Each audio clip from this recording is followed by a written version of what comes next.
444. Can I get 2 bands? Yes, sir. Okay, yeah.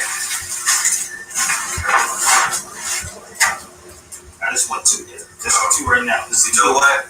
This is on me, okay? Thanks. Yeah, this is for the family. Alright? No doubt. And this is for you. Oh man, beautiful. Thanks. Thank you. Thanks. Yeah, this is healthy one right there. It got seeds in it. This one got seeds in it. It got seeds in it. It broke the scale. We need a whale scale now. Yes, sir, man. Yes, greetings. Peace, brother. Peace be unto you. It's so magnetic, killer. It was recognized as ultra. They recognize the culture. They recognize the vultures. Blue pillar. It's so magnetic. KT the art. It was recognized as ultra. Kambada. They recognize the culture. We went from UG Adams, searching for the blacks in China, to searching through these back pages, to some black China, to some black vagina. We went from the UNIA in the black starliners, to some black masons, black shriners, buying crack from the miners. Went from Dapper Day and black designers, to some Gucci turtlenecks, black miners. Moving on up, German Helmsley, but the shooters is shooting on up. This nightmares on Elm Street, computers is moving on up. I'm dream chasing through the Jason muds. As above, so below. We was adjacent once. Rethink your fears, and drink your tears. While you waking up for delinquent years, the distinctive years, crack page, black rage, Beanie Siegel backstage, state property, crack cage, hell up in Harlem, the black plague, Luke Cage, going through his crack raid, capture, giving 2 zombies, rapture, toothless blondies, carving the piece, ruthless Gandhi, starving for peace, no disguise with the vulture's eyes, most survive, but their coaches die. Look at Scarface through Sosa's eyes. Approach the guys and get posterized. Or dropped in the acid, emulsified. All of your media is socialized. Witness seers, and they start acting goofy. We smacking goofy, they bad and bougie. I'm a timeless royal, times of turmoil. Phyllis timeless on timeless boil. Flaxseed oil, black winter boil. Color in the backstreet soil with orange coils. Read the law, say traction, I'm the course of action. Does she look like Penny for a good time? I toss her Jackson.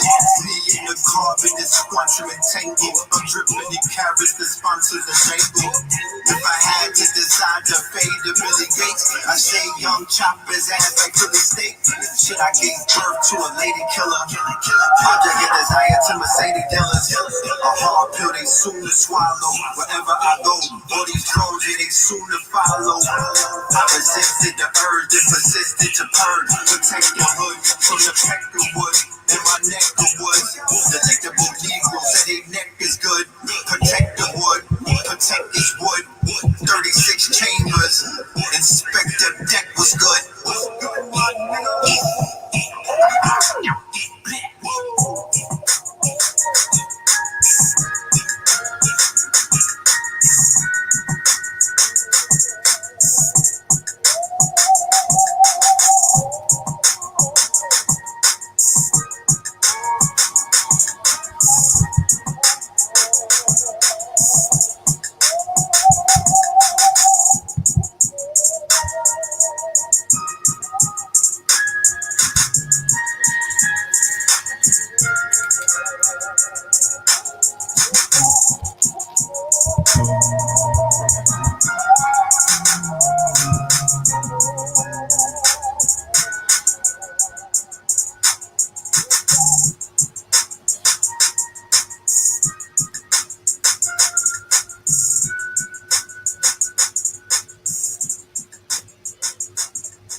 All right. Yes, indeed. There you have it. That is Sherman Hemsley off of the Red Summer CD. Let me see if I got some right here. Where's the CD at? I'll get a CD in a minute. But first and foremost, peace to the family, peace to you and yours. Welcome to another episode of Melanin Mondays. You are now rocking with the best. Yes, this is your brother Red Pill representing Know the Ledge, one half for the Twin Pillars. You dig what I'm saying? Peace and love to everybody in the building. Pardon me for my tardiness, but I had to FaceTime my daughter and handle some business, so I was caught up on family time.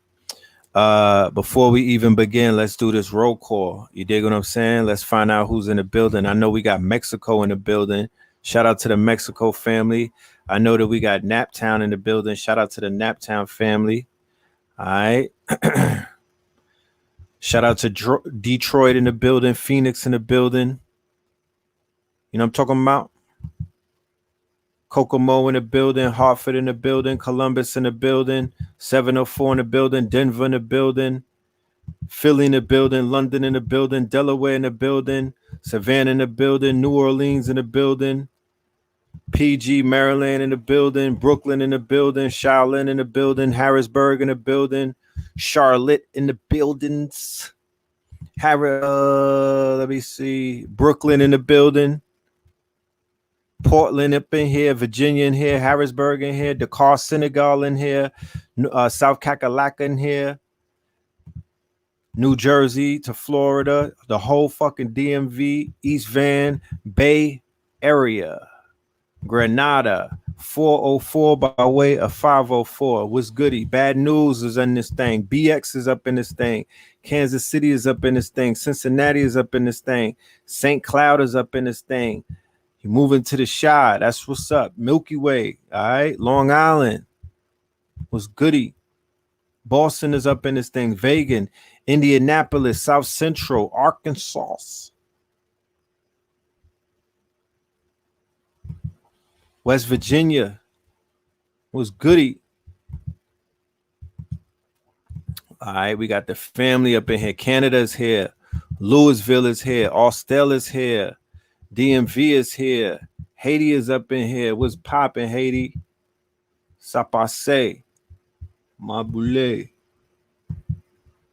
What's good with the Haitian family?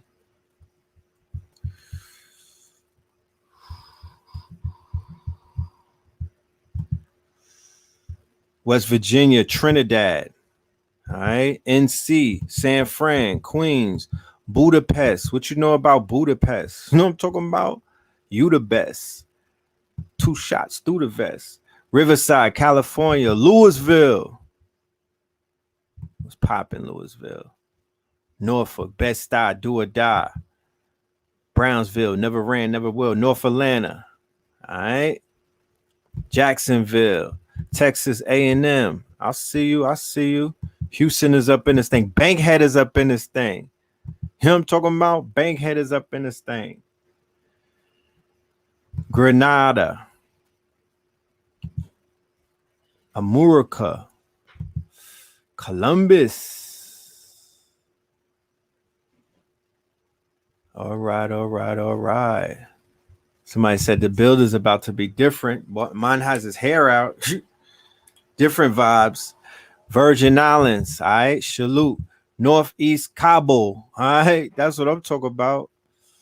All right. Hotep from the ATL. Hotep to you. West Palm. So the family is deep up in here. We got the whole family in the building. Salute to everybody. Shout out to all of y'all. Thank you for pulling up. I want to give a tremendous shout out to all of the students that pulled up on Thursday's lecture, When in Rome. I did a quick live stream on Thursday. It was about an hour. Then I popped out of here, and then we did our class, and it was powerful. I promise you, 5.5 hours. We was diving in. We was going in. You know what I'm talking about? If anybody was in the class, let me see them fire emojis in the chat room so the family could know that y'all was in the building. We went through a lot of information. It was information overload, damn near. We went through a lot of information. You feel me? I'm not going to say it. I'm going to let the people say it. You know, we got a lot of information out. We covered a lot of topics. We talked about a lot of things that, the family has questions about. Yeah, we covered all of that. And I'm going to, before the night is over, we'll do a little brief. I got the video on demand. We'll do a little brief run through. I'll take y'all over to there. I'll share the screen and show y'all a little clip and whatnot. It's still available for anybody that wants to tap in. I'm talking about $44 to the Cash App. Matter of fact, $33 tonight. You know what I mean? This is going to be a special for tonight. $33 to the Cash App. Leave your email and you in the building. You feel me? We're going to take care of you. You feel me? We definitely going to take care of you. Yeah. So that's what it do. So what tonight is what is known as the epilogue or the epilogue. This is going to close out the When in Rome series, right? Even though a lot of these lectures that I do are very organic, I don't like to close them out because I promise you, they grow and they have a life of their own. Once we start talking about some things, once we start putting some things out there, it just, the power is in the word. The information is living. You understand? The information is living. So it's never ending. But we're going to revisit When in Rome real soon. But if anybody's familiar with the cycle of the lectures that I do, I just navigate through different titles. I believe Facts Initiative or Facts 21 is the next thing coming up. Food, arms, or art, clothing, culture, technology, shelter / strategy. Why? Because the winter is coming and it's going to be a cold winter. Based on all of the signs that I'm seeing, shit is about to get real. You understand? Shit is about to get real. All signs are pointing it's about to go down. And what I mean by that is that today the FDA mandated the quote unquote jab and whatnot. We're going to talk about that. I put together a nice little slideshow. I put together a presentation. I was in a lab for a few hours putting shit together because I want y'all to visually see what it is that's going on. And they mandated the jab, the Pfizer jab. The implications of that, they didn't mandate it. I'm sorry. FDA approved it, right? Which paves the way for mandates, right? Which paves the way for your job, which paves the way for the armed services, which paves the way for corporations. And corporations, as we explained in the lecture When in Rome, we are entering what is known as the Great Reset. You are beginning to see corporate entities merge with the state, not the federal government per se. The federal government is standing on the sidelines. They are washing their hands. It's corporate hegemony. It's the corporate structure. They are taking over. They are moving in. We are already in what is known as a credit system, similar to what China has implemented. The only difference is what we see nowadays is big tech through their surveillance programs, big tech through their censorship programs, big tech through their quote unquote deplatforming, censorship, shadow banning, surveillance, following people, listening to people, selling your data. This is a form of what you know as the social credit system. The fact that in New York City, you cannot go into a restaurant, you cannot go into a gym, you cannot go into a movie theater unless you have what is known as the vaccine passport. That is a version of what you know as the social credit system. Is only the beginning of that. But the people that are leading the charge is big tech, Facebook, Apple, Google, what they know on the stock market as FANG and whatnot. They are the ones that are leading the charge. When you deal with your corporations or corporate entities, right, which are they're absolved from, they're their own, they're damn near their own government. What is known as corporate policy, right? Whenever you go into it, when you get hired for corporate America, You fall under the edicts of corporate policy. You have to follow corporate rules and whatnot, right? No matter if you're an American, no matter if you're a sovereign, no matter if you're an African, no matter if you got dual citizenship, when you get hired by Apple, when you get hired by Google, when you get hired by Goldman Sachs, when you get hired by Citibank, when you get hired by a corporation, Universal, anything, Sony, you fall under the mandates of the corporation, right? You fall under the corporate policy, right? There's corporate structure. Corporations have egregores, right? Groupthink and whatnot. Notice that when people go to a corporation or a corporate job, their language or the tone, the pitch and the tone of their language changes, right? If anybody ever saw the movie Sorry to Bother You, that kind of touched on that, right? That kind of touched on how black people, when inside of the corporate structure, begin to do what? Code switch. What is code switching? Code switching is the fact that black people are bilingual. What do you mean, Red Pill? What I mean is you have a talking voice when you're at home, and you got a talking voice when you're inside of that motherfucking corporate structure. Okay? When you're around the white folk and whatnot, you sound different. There's a few octaves that change in your voice and whatnot. You lose that bass. Okay? There's a corporate structure about how you have to how you have to dress, right? There's a corporate structure about how you have to move. There's a corporate policy about the fact that you can't discriminate. You can't talk crazy to people of alternative lifestyles and all kind of stuff. So now with them implementing the mandated vax or the mandated jab and whatnot, that is showing you that they are moving in a direction with corporations. The fact that corporations are telling you, you can't get on the plane, you can't get on Amtrak, you can't go to the movies, you can't go in a restaurant. This is the corporations doing what the state or the federal government can't do, because the federal government cannot necessarily do that as of yet.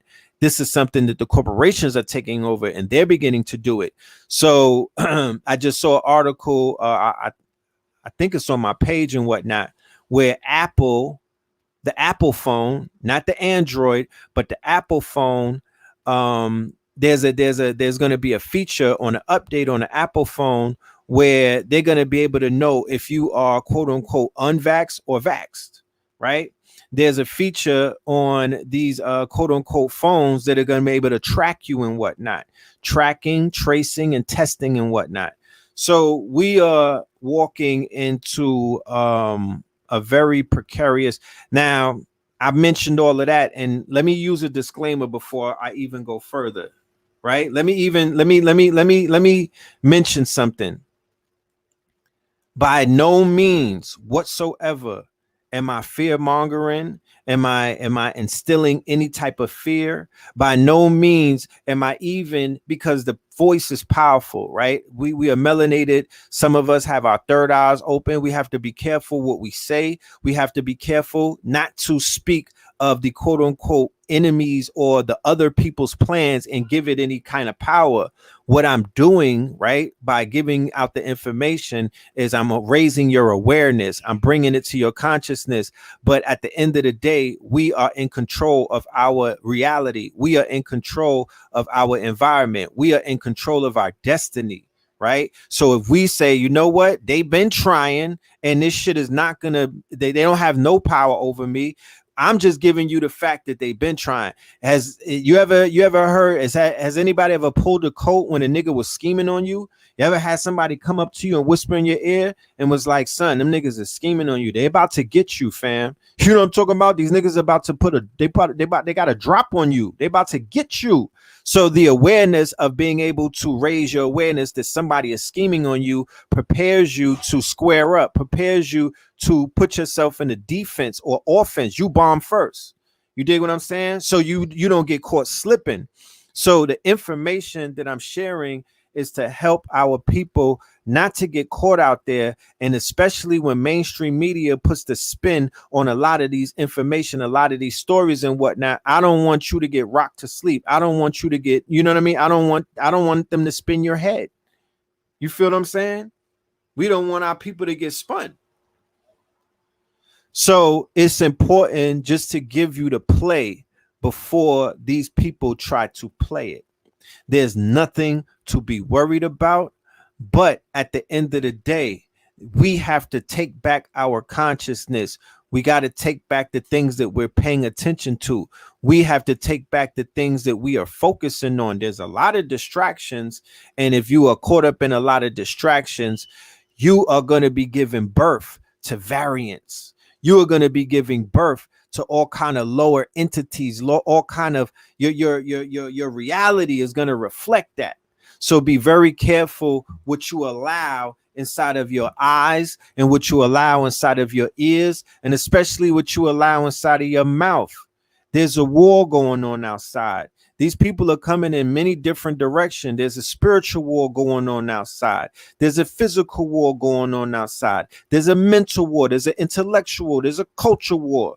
It's a lot of shit going on, but you could navigate through life as an observer. You could be in it and not of it, but don't get caught up, my niggas. Don't get washed. You know what I'm talking about? Don't get washed. Be very aware. Have your head on swivel. Don't walk in fear. Don't be a worrier. Be a warrior. When in Rome, you niggas need to move like Hannibal. You know what I'm talking about? When in Rome, you niggas need to move like the Carthaginians. It's a war going on. Be a strategist. Peep the play. This is chess, not checkers. Be able to move 5 steps ahead. Peep the play. Be very calm. Never show your expressions on your face. Never let them see you sweat. Right? Never let them see you sweat. So what we've been observing over the past month with the When in Rome series is that America, right, leading up to what is known as the 9/11 20th year anniversary. Why is that important? Why that is important, my friends, is, and especially right for me, because tonight's lecture is going to deal with 3 levels. I'm going to deal with the mainstream media news. I'm going to deal with the news dealing with, you know, the community. And then I'm going to deal with the personal shit. You know what I mean? I'm going to reflect from a personal stance. So what does 9/11 mean to me personally? August the 28th, 2001, I was young whippersnapper. I had got caught up, and I just came back to New York from a little skid bid, you know, a little stint and whatnot in the mountains. And my brother and KT the Arch Degree and my other the young god out of Atlanta, one of my other people's aunt, they picked me up. We went to the Marriott. My mother and Dr. Sabi and Sister Ma'a, I believe, and a few other people were seeing patients. And, you know, it was a wonderful sight to see, you know, to see the family doing their thing, healing people. You know, they had New York rocking. They were in the Marriott in Brooklyn and whatnot. You know, my heart was semi-broken and whatnot. I was still in a state of disbelief because I had found out that Aaliyah had died. Right? That shit kind of shook me up. You know what I mean? Because prior to that, Princess Diana had died. And where we were at, we was in like a boot camp and whatnot. And we didn't have access to television, newspapers. We didn't know anything about what was going on in what you call the real world. They had us completely isolated. And, you know, they were programming us, right? They were programming us with something called KSAT, 12 steps. KSAT is for, like, you know, people, they have like AA meetings and all of this stupid shit. You know what I mean? It's just programming. You know, it's what they do. You got to go through these programs in order to go home. So I was able to find out about Aaliyah, you know, by actually cleaning up a bathroom, because they put you on all of these. It's basically organized slavery. You know what I mean? 13th Amendment type shit. You know, they had us cleaning out firehouses and all kind of stuff in these racist towns. So I come to find out, they told us about Princess Diana. They shut the whole shit down and had us watching all of these news reports about Princess Diana. And I'm cleaning out the garbage one day, and then I see a newspaper article about Aaliyah dying in a plane crash, and my heart completely sunk because I was infatuated by who she was becoming. You feel what I'm saying? Like, you know, everybody grew up listening to Aaliyah, but like the woman that she was becoming and whatnot, and the fact that I seen her gravitate towards Kemet, you know, that really impressed me. You feel me? that really impressed me. You know, that really impressed me. And I was like, damn, um, Aaliyah. And think about what I'm talking about. I'm talking about 2001. We're not talking about modern day where everybody is on that wave and it's just fat. It's just like, you know, and and we're not talking about this modern day wave where Kemet has been acceptable and people know about Egypt and it's fashionable to talk about it. People are wearing ankhs. Back in 2001, that wasn't the order of the day, right? So to see Aaliyah, and this was before Queen of the Dam, she had embraced Kemet. You know what I mean? She was like representing that and whatnot. And I'm like, yeah, that's what's up. And then I think, yeah, and then you know, she was supposed to play the role in the Matrix. Yeah, she was. When I saw Queen of the Dam, that was a double whammy. Like seeing her make her transition was one thing. Then they hyped up the movie, right? Like this movie was gonna be about something.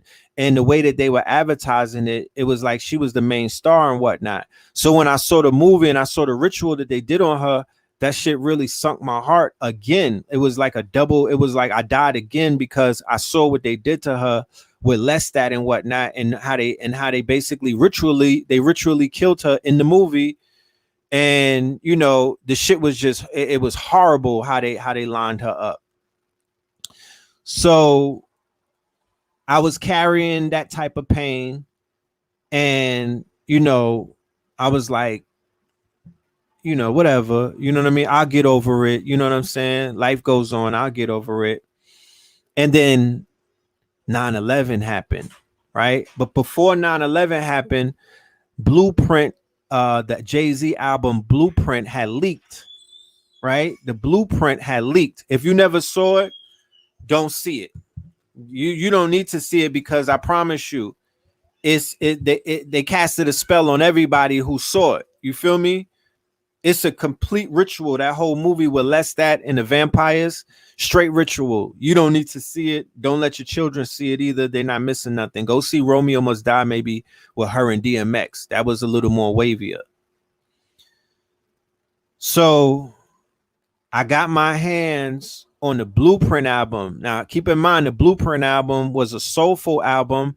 It was a departure from the Jay-Z that everybody loves to hate, right? The materialistic, braggadocious, right?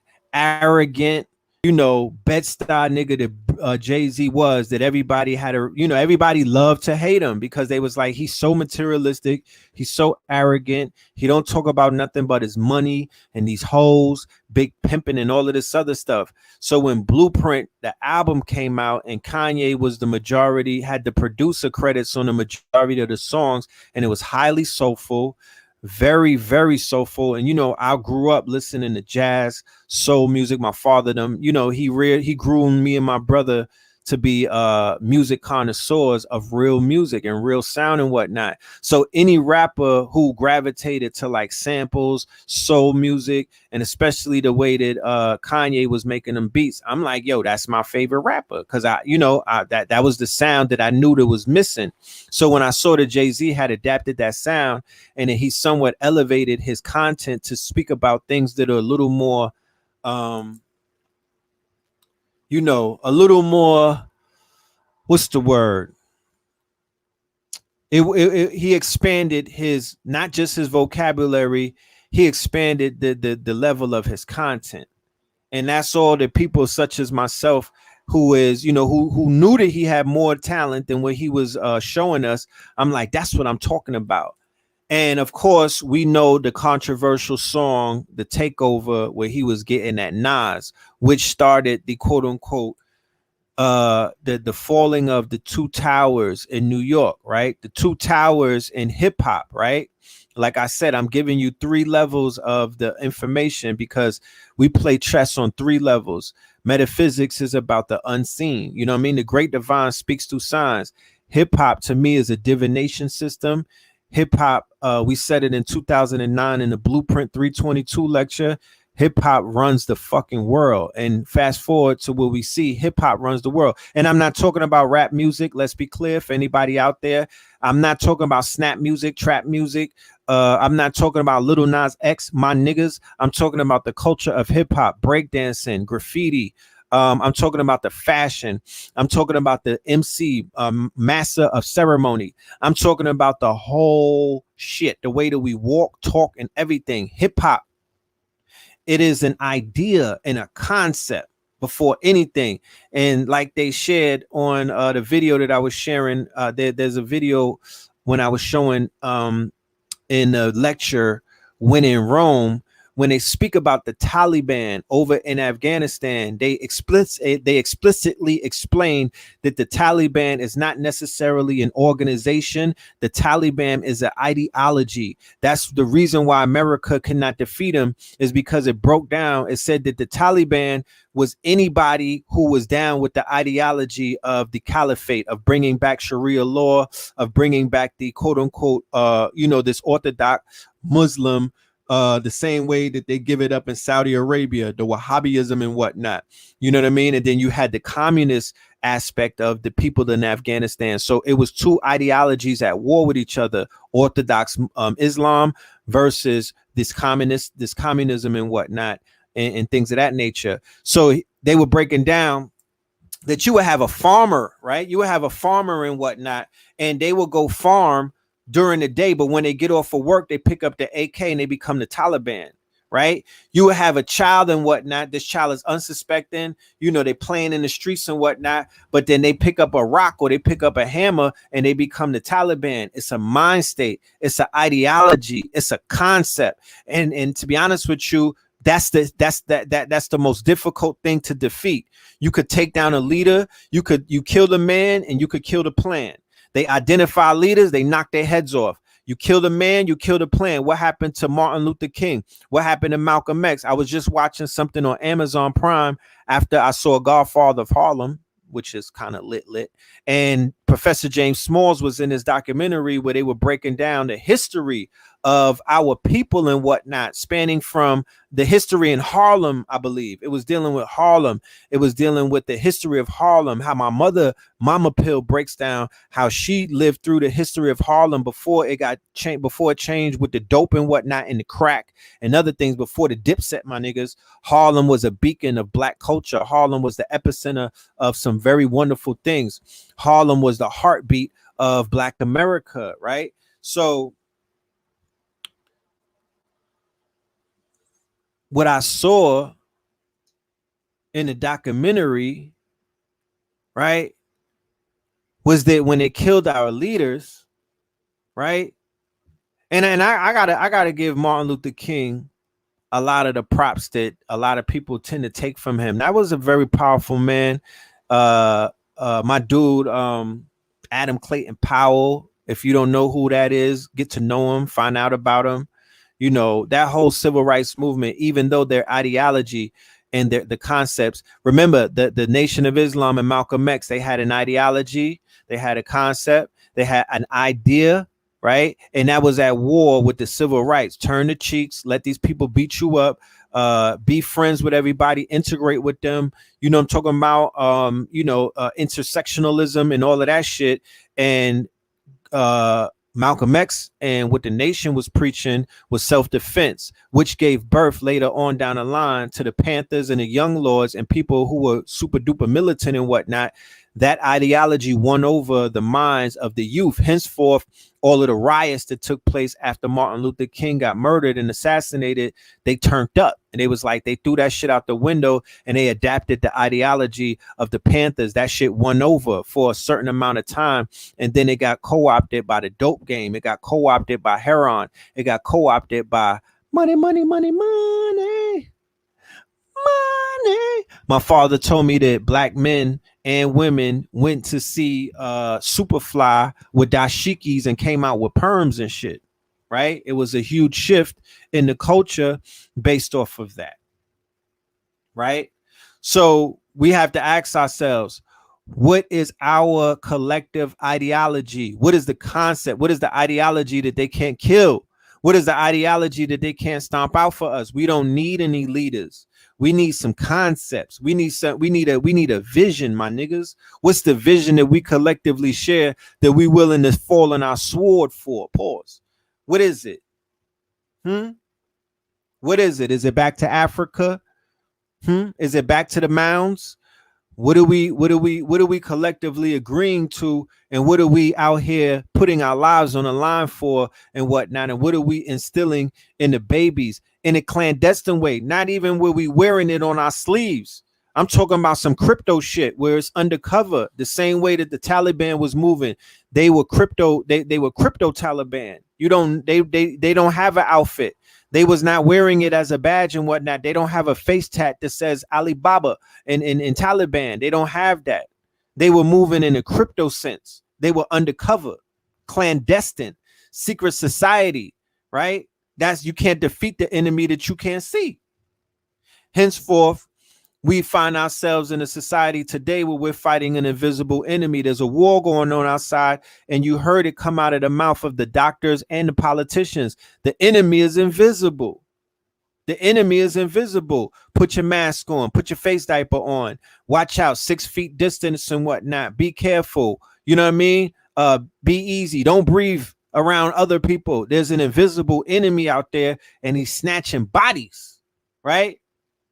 After a while, that shit wears down on your psyche. If you don't stay in a quote unquote healthy state of mind, your immune system is going to suffer, and people are getting sick. I'm seeing more younger people succumbing to the quote unquote variants and whatnot than ever before. Look, somebody just hit me just now.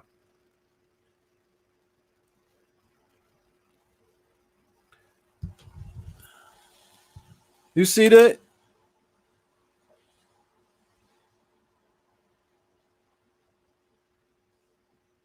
So now they changed the number from 19 to 22, right? So now it's 22, right? And we got to be careful on these networks, the names that we say and whatnot, because we know that these people are like, monitoring our speech, right? And they out here snatching channels if you say the wrong thing. So, not to live in fear and whatnot, but this is chess, not checkers. We're walking on these tight ropes. So we just gotta, you know what I mean? We gotta utilize either pig Latin, or we gotta just talk in code, right? So what is delta, right? Think about it. What is the delta frequency, right? The delta frequency is the dead frequency. The delta frequency is the lower vibration frequency.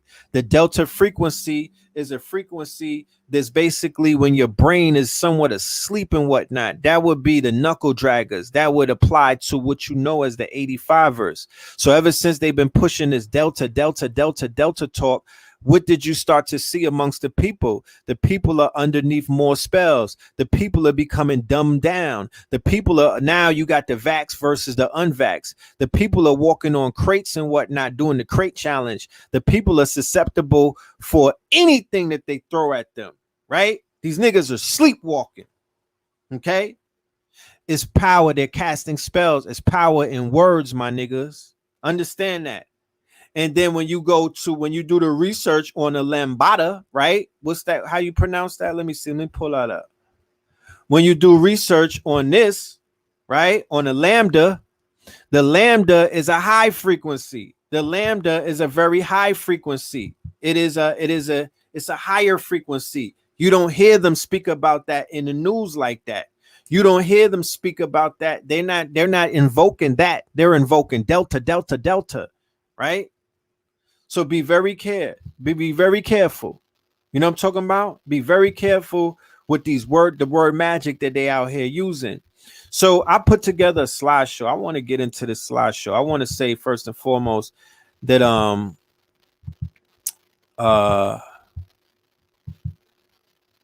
there's gonna be some things in the slideshow that's not gonna be that's not gonna be for children and whatnot. Not all of it. But there is a slide in the situation. I'm going to warn you before I show it. You feel me? So just be ready for that. Be on point. You know what I'm talking about? You know, because there's some serious things going on in the world, and we gotta, we gotta touch on it. So okay, let me see something.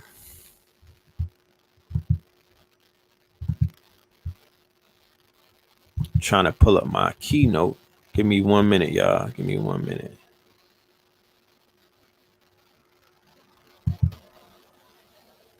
So when in Rome, right? So I could follow up. So I don't want to be all over the place. When in Rome, right? Is dealing with what I'm seeing, right? Based off of the research that I'm doing, that the American empire is in decline, right? Not only is it in decline, but it's mimicking all of the tenets of ancient Rome when in its decline, when it fell and whatnot. But I have to also say that, you know, there's still plans, and there's a lot. I mean, the road to hell is paved with intention. Everybody has a plan. Well, not everybody, but a lot of people have plans. So plans don't necessarily denote that shit is about to go down the way that people are planning it. But the Great Reset, right? This is an actual term that has been adopted by what is known as the World Economic Forum. And in the World Economic Forum, you have organizations such as the WHO, you have Gates, you have quote unquote, all of the players are a part of this.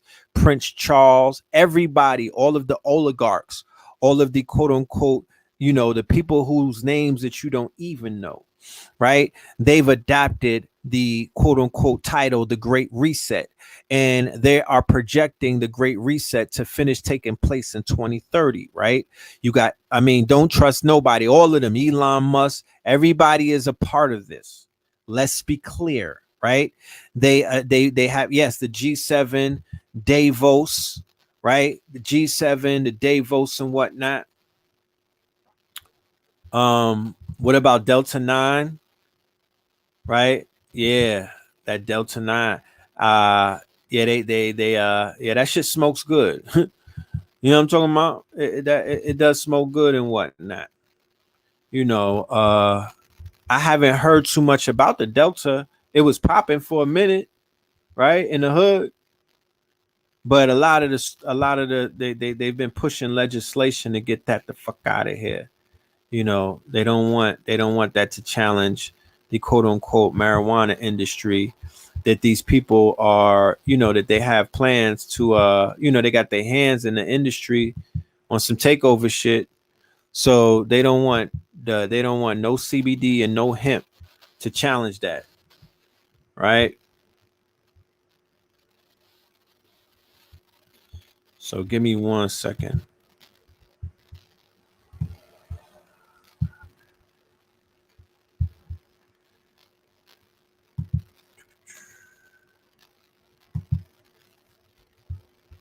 Where is my keynote?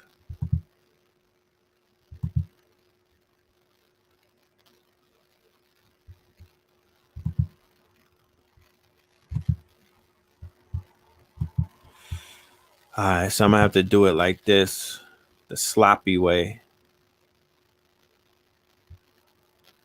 and whatnot.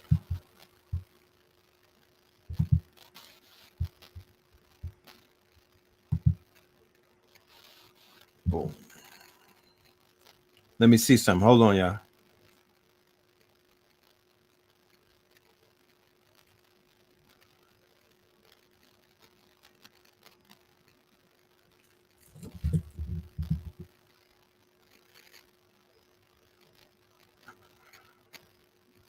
Okay. So yeah, that's up. All right.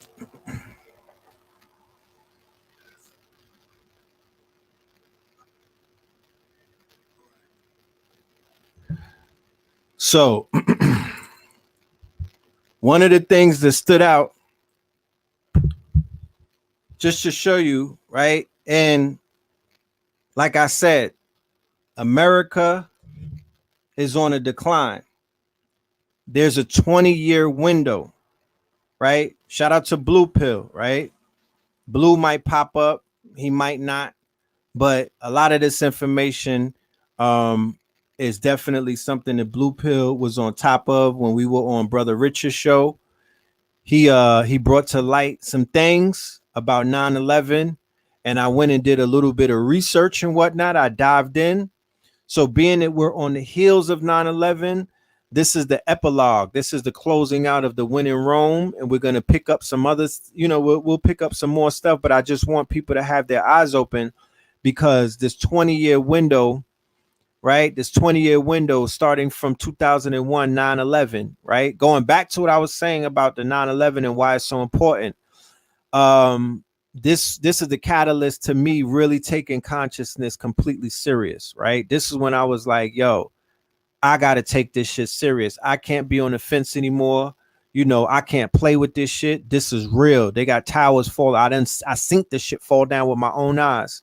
So I was in New York and I had the privilege of going to a lecture by Dr. Phil Valentine, right? I think I saw him live prior to that, but most of the times I was watching him on VHS and DVD and whatnot. So he was doing a lecture about 9/11 in Brooklyn, and I got to go there and see him live. And when I got out of there, I had a migraine headache. My head was pounding. I'm talking about it felt like somebody hit me with a sledgehammer. It felt like I fell off one of them crates doing a challenge and I hit my head. But the reason why I was hurting so much is because it felt like he short circuited whatever, like I had a chip in my brain and the information just burnt that shit and short circuited it. And it was like my eyes began to open and I seen things very much more clearer, right? And my journey started from my real, like that was my red pill moment for real. Prior to that, I was aware of things. I was researching, I was watching Illuminati tapes and all of that shit. But this is when I really felt like I was my third eye. This was my eureka moment. This was the light bulb went off in my head, right? So this 20-year window is very important. You dig what I'm saying? This 20-year window is very important. A lot of stuff has happened in those 20 years in society. A lot has taken place. You feel me? A lot. There's been a lot of movement. There's been a lot of quote unquote, there's been a lot of the chess pieces on the board. There's been a lot of things going on overseas, under the sea, you know what I mean, on the land and whatnot. A lot of shit. We would be here for hours upon hours if we were to quote unquote go through it. Maybe on 9/11, I'll do a special show where we comb through those 20 years and go through some of the top, maybe the top 44 things that have taken place in the last 20 years that are worth talking about and worth mentioning. But anyway, one of the things that automatically stood out to me and jumped out immediately is on the plane is 1109, right? On this plane right here, right, is 1109. This is going to be an iconic picture or the video per se. I don't even know if it's a video of the plane leaving where all of these Afghan people are chasing the plane down. This is iconic. This is going to go down in history, the same way that the Saigon picture of the helicopter by the embassy has become a very iconic picture to, signify a bookmarking, an ending of something, right? An ending of something. Something starts and then it ends. This will bookmark the ending of the quote unquote war or the crusades that was launched by quote unquote George W. Bush. He launched what is known as the Holy Crusades. This picture right here is the ending of that crusade, and that crusade was lost, right? They lost the crusades. Okay. They started the crusades and the crusade ended just like this right here with these people, with America hightailing their ass up out of there. Right. So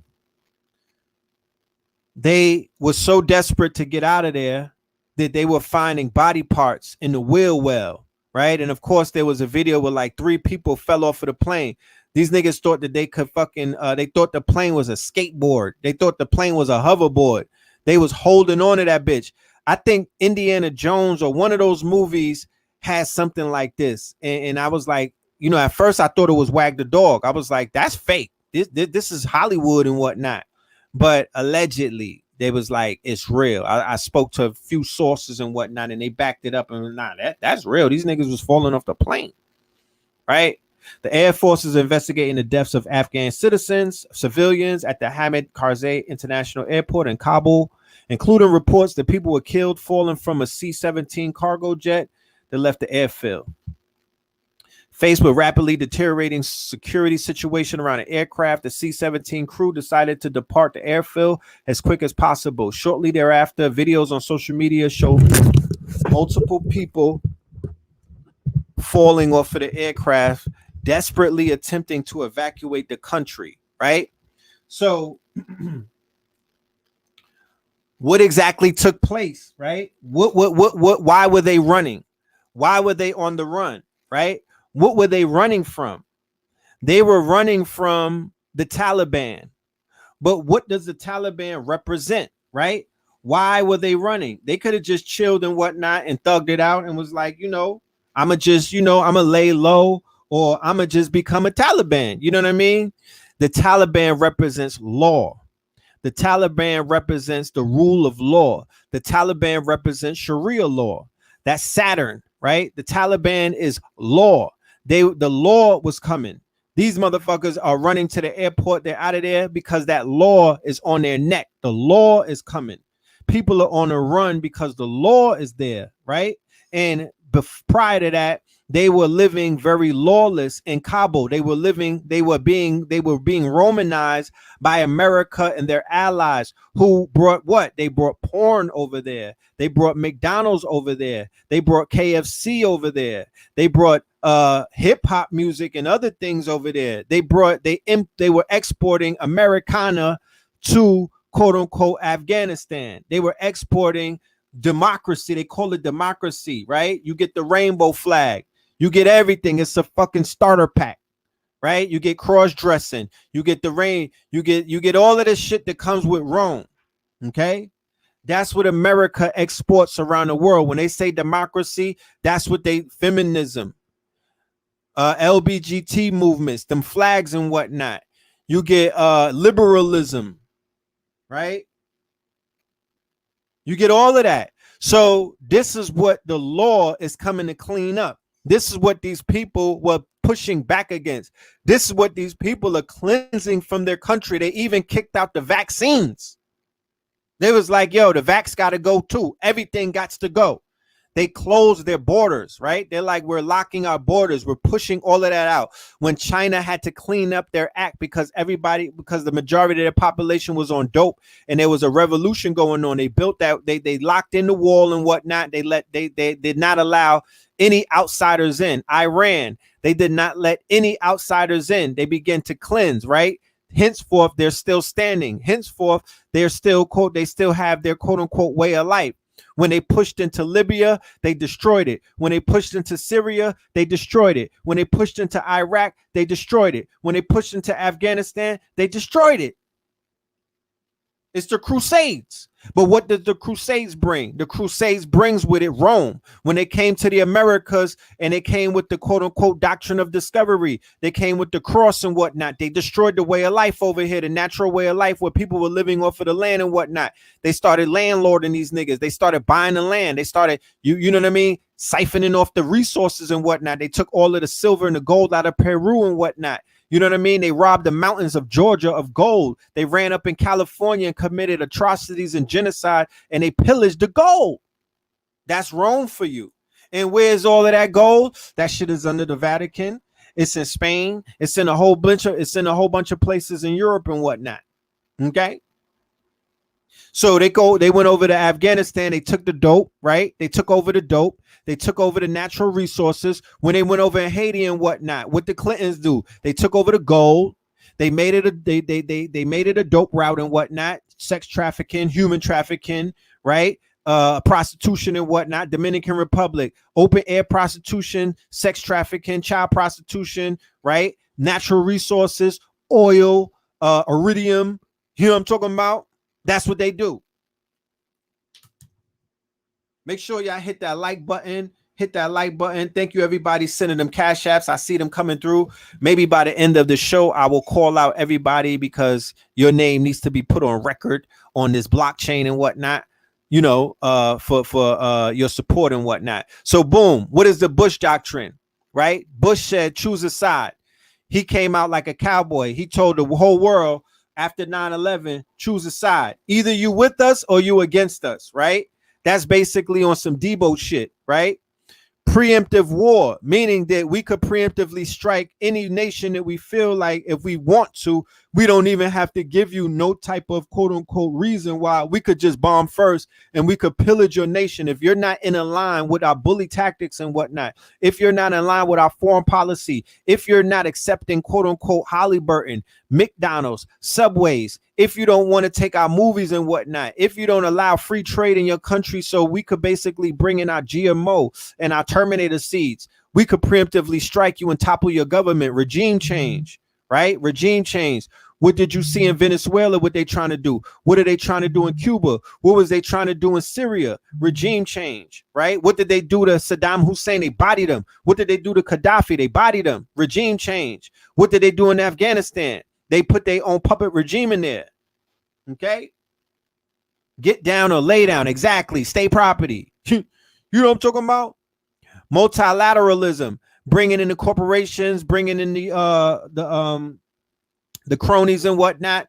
You know how Halliburton had all of the contracts, but these people are in bed with quote unquote Dick Cheney and whatnot. You feel me? Eric Prince with Blackwater, the private contractors. Or this is crony capitalism. These people are, this is the good old boy network running up and shit and splitting all of these pies and whatnot, you know, and basically hogging the money and whatnot. The linkage of terrorism and WMD, weapons of mass destruction. Now, tell me this. How many terrorist attacks took place in America in the last 20 years by somebody with a Muslim last name, right? If they were not a CIA operative, because even with the underwear bomber and the shoe bomber and all of them, a lot of those people came to find out that those were agents and whatnot, right? We have more situations of homeland terrorism by people from trailer parks and whatnot, trailer trash, Europeans who stormed the Capitol on January 6th. Those people cut from that cloth. They were the ones who rose more in power in the last 20 years. They were the ones who implemented more of their homeland crusades in the last 20 years. They were the ones, the police officers were carrying out acts of terror against the Mandim, right? In the hood and whatnot. The war on terror is really the war on terra firma. Shout out to Dr. Phil Valentine who broke that down. It's really a crusades against the Moors over here, the same way that they were over there. Because look, niggas is talking about they went to war. They had a holy war, right? I'm not a Bible thumper. I'm not that much into the Bible, but they talking about, oh, they only went to Afghanistan for the heroin because they wanted to take over the dope. That was that. Remember, all war is deception, right? War is deception. They're going to make you think that that's what it was. What it really was a holy war that was enacted by these evangelicals and whatnot, and these quote unquote Zionists that live over there in Tel Aviv, because according to their doctrine and according to their books, they had to do what they had to do because they are shifting, they're carrying out the edicts to prepare for their quote unquote Messiah, right? So they had to destroy all of these holy lands. This is Mesopotamia, Babylonia, Iraq, Afghanistan, and fucking Syria. I'm not a theology scholar, but it don't take a rocket scientist to know, God damn it, if you're into the religion, the Abrahamic religions, nigga, that's ground zero. What are you talking about? That's ground zero. That's all in your book. That's Revelations. So they will, the whole, you know, all of these quote unquote, these governments come together and turn blind eyes because they have to bring that book to life. They have to carry out the tenets that book mandates in order for that book to even be real. All right. This is what they do. So that's what you were seeing. Okay. That's what you were seeing with Bush. George W. He is a holy crusader. Okay. He is a holy crusader, henceforth, why they were so tightly aligned with Israel and whatnot, why they always are in bed, why they turn a blind eye to the atrocities that are taking place over there, because this has a lot to do with this quote unquote revelations, messiahs and whatnot. And the evangelical Christians, the ones who are still behind Trump, the ones who are running this nation into a ground in the last 4 years and whatnot, the people who have a lot of power in Congress and in politics, the lobbyists, the billionaires like the Koch brothers and whatnot. These are evangelicals. They have an agenda. Okay. They have an agenda. You dig what I'm saying? They have an agenda, right? And that's to carry out this quote unquote crusades, right? George Bush, God told me to end the tyranny in Iraq. How the fuck? What God? President told Palestine's God also talked to him about the Middle East peace. George Bush has claimed that he was on a mission from God when he launched the invasions of Afghanistan and Iraq, according to a senior Palestinian politician in an interview to be broadcasted by the BBC this month. Well, that sounded a lot different from weapons of mass destruction. What weapons did they find? Where were the weapons at? Your boy Colin Powell already came out that Condoleezza Rice and Colin Powell, remember, they used our people. They use people, not our people, but they use the quote unquote Moors. They use amalgamated Moors. They use melanated people to help push their quote unquote war. The same way that they've always used people who look like us. We've always been in the background. We've always been part of their quote unquote war council. Don't get it fucked up. Don't get it fucked up. You got the Boule, you got the Archons, you have the people who look like us. Even when they came over here from Spain, it was niggas on those ships. Those were amalgamated Moors, niggas that looked like Drake, right? When they were enslaving people, you had amalgamated slave masters, right? It's not a black and white thing. Let's be clear. It's not always a black and white thing. We are the ones who keep falling for that okie doke. You know what I'm talking about? Our people are crusaders as well. Even the Crusades, when they were marching on the Crusades, the Romans were not necessarily all European. Rome was a cosmopolitan province. It was a cosmopolitan republic. They had swarthy people, olive complexion, swarthy people. Right? Amalgamated people. You dig what I'm saying? Ever since the Carthaginians in Hannibal, all the way back from the Punic Wars, they were race mixing all the way back then. You have the patron saint, Saint Maurice. That nigga is blue black. And Hitler was flying his coat of arms and whatnot when they were marching. And when the Nazis were marching, the patron saint was Saint Maurice of Thebes. These are niggas. Okay, let's be clear. He was blue black. Those coat of arms that you see in these royal families, they blue black. Okay, shout out to Ras Ben. He explains through the Rosicrucians and the quote unquote the rituals that they carry out and whatnot, the coagulation and whatnot, how these quote unquote, how they whitened out their families and whatnot. They whitened out their families. You know what I mean? They bleached the families out through procreation, right? But that don't take away who they originally are, right? And I always bring it back henceforth to look at Drake's son, Adonis, right? First generation. Drake is of he's quote unquote amalgamated, right? His father is a Moor and his mother is a Sephardic. His mother is a quote unquote Yahudi, right? So he's amalgamated. He mixed. He you know, think about back in the days in history, right? So he would be like that would be the prince. So he would marry the quote unquote the daughter of somebody from another kingdom who would look like the Adonis's mother, right? I think she might be even Israeli. I don't 100% know, right? And then the child has blonde hair and European features, right? But he's not European. Okay. So when you look back in history and you see these white people and whatnot, or you see the depictions of Europeans, think about it like that. That's how shit was going down.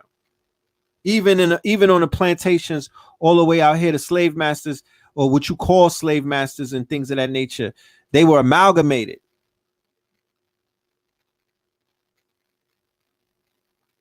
Some people think George Bush did as much as he could to bring us some Armageddon with his earlier interventions in the Middle East, but not the man himself, apparently. He has signed up for a fundraising event for the Messianic Jewish Bible Institute, an organization which aims to promote the second coming by converting Jews to Christianity, and will speak today at their fundraiser in Irving, Texas.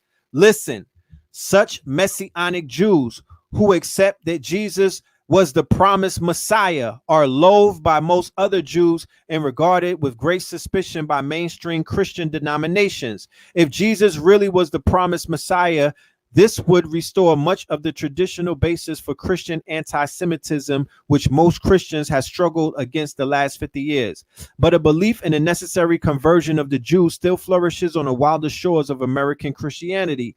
Portions of biblical prophecy seem to require it. And there is widespread confusion among evangelicals about whether Israel is really a kind of America overseas. A recent poll for the Pew Foundation found that twice as many American evangelicals and American Jews were unwavering in their support for Israel. This is something that successive Israeli governments have deliberately cultivated. There is a delicious symbol of the confusion in the tat sold off the Institute's website, a dog tag bearing the Star of David with Defender written in the middle of it. The description reads, God is raising up an army of believers to defend Israel, especially in these times more than ever. Wear this to represent your defense of Israel. In so doing, it will create conversations to give you the opportunity to give harmony to Isaiah. Maybe that's the kind of no.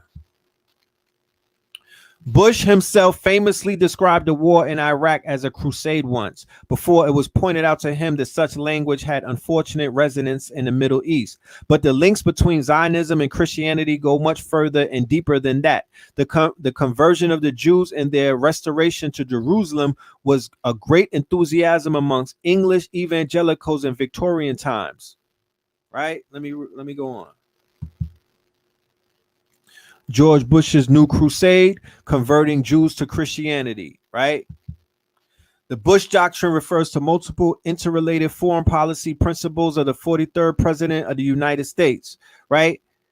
Different pundits have attributed different meanings to the Bush Doctrine. It was used to describe specific policy elements, including a strategy of preemptive strikes as a defense against an immediate or perceived future threat to the security of the United States. This policy principle was applied particularly to the Middle East to counter international terrorist organizations and to justify the invasion of Iraq, right? So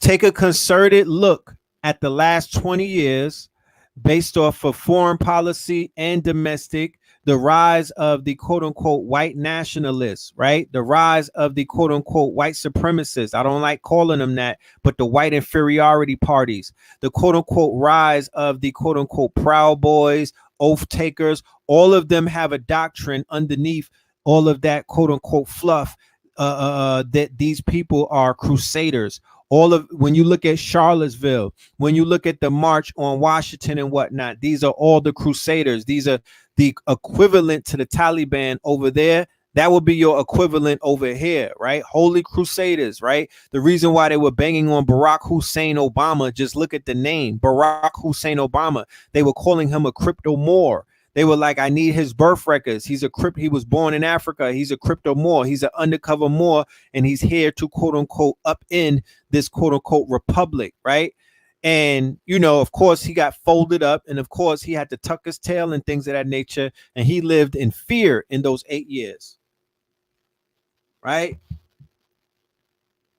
So even Donald Trump picked up the mantle of the Crusades when he moved. He was able to move the quote unquote embassy. he was able to, he was making moves in Jerusalem and whatnot to fulfill biblical messianic prophecy, right? That's what he was doing. And he was working with Jared Kushner, who received the Nobel Peace Prize for the motherfucking move that they made and whatnot. So he was even pushing the Crusades, and he was pushing this doctrine even further, right? Underneath all of that other shit. That's the move that he was making, right? On the eve of the war in Iraq, George Bush talked about a crusade. He was obviously quite pleased with himself for having thought of such a catchy phrase, but he was quickly silenced by his advisors, who pointed out to him that the word crusade has very unfortunate associations for the Muslim world. After that, the word was dropped from his vocabulary. The reason why the word crusade has such negative associations in the East is not generally appreciated in the West, because very few people have taken the trouble to study the Crusades. For most people, including the present occupant of the White House, the highest expression of Christian chivalry, the reality was rather different.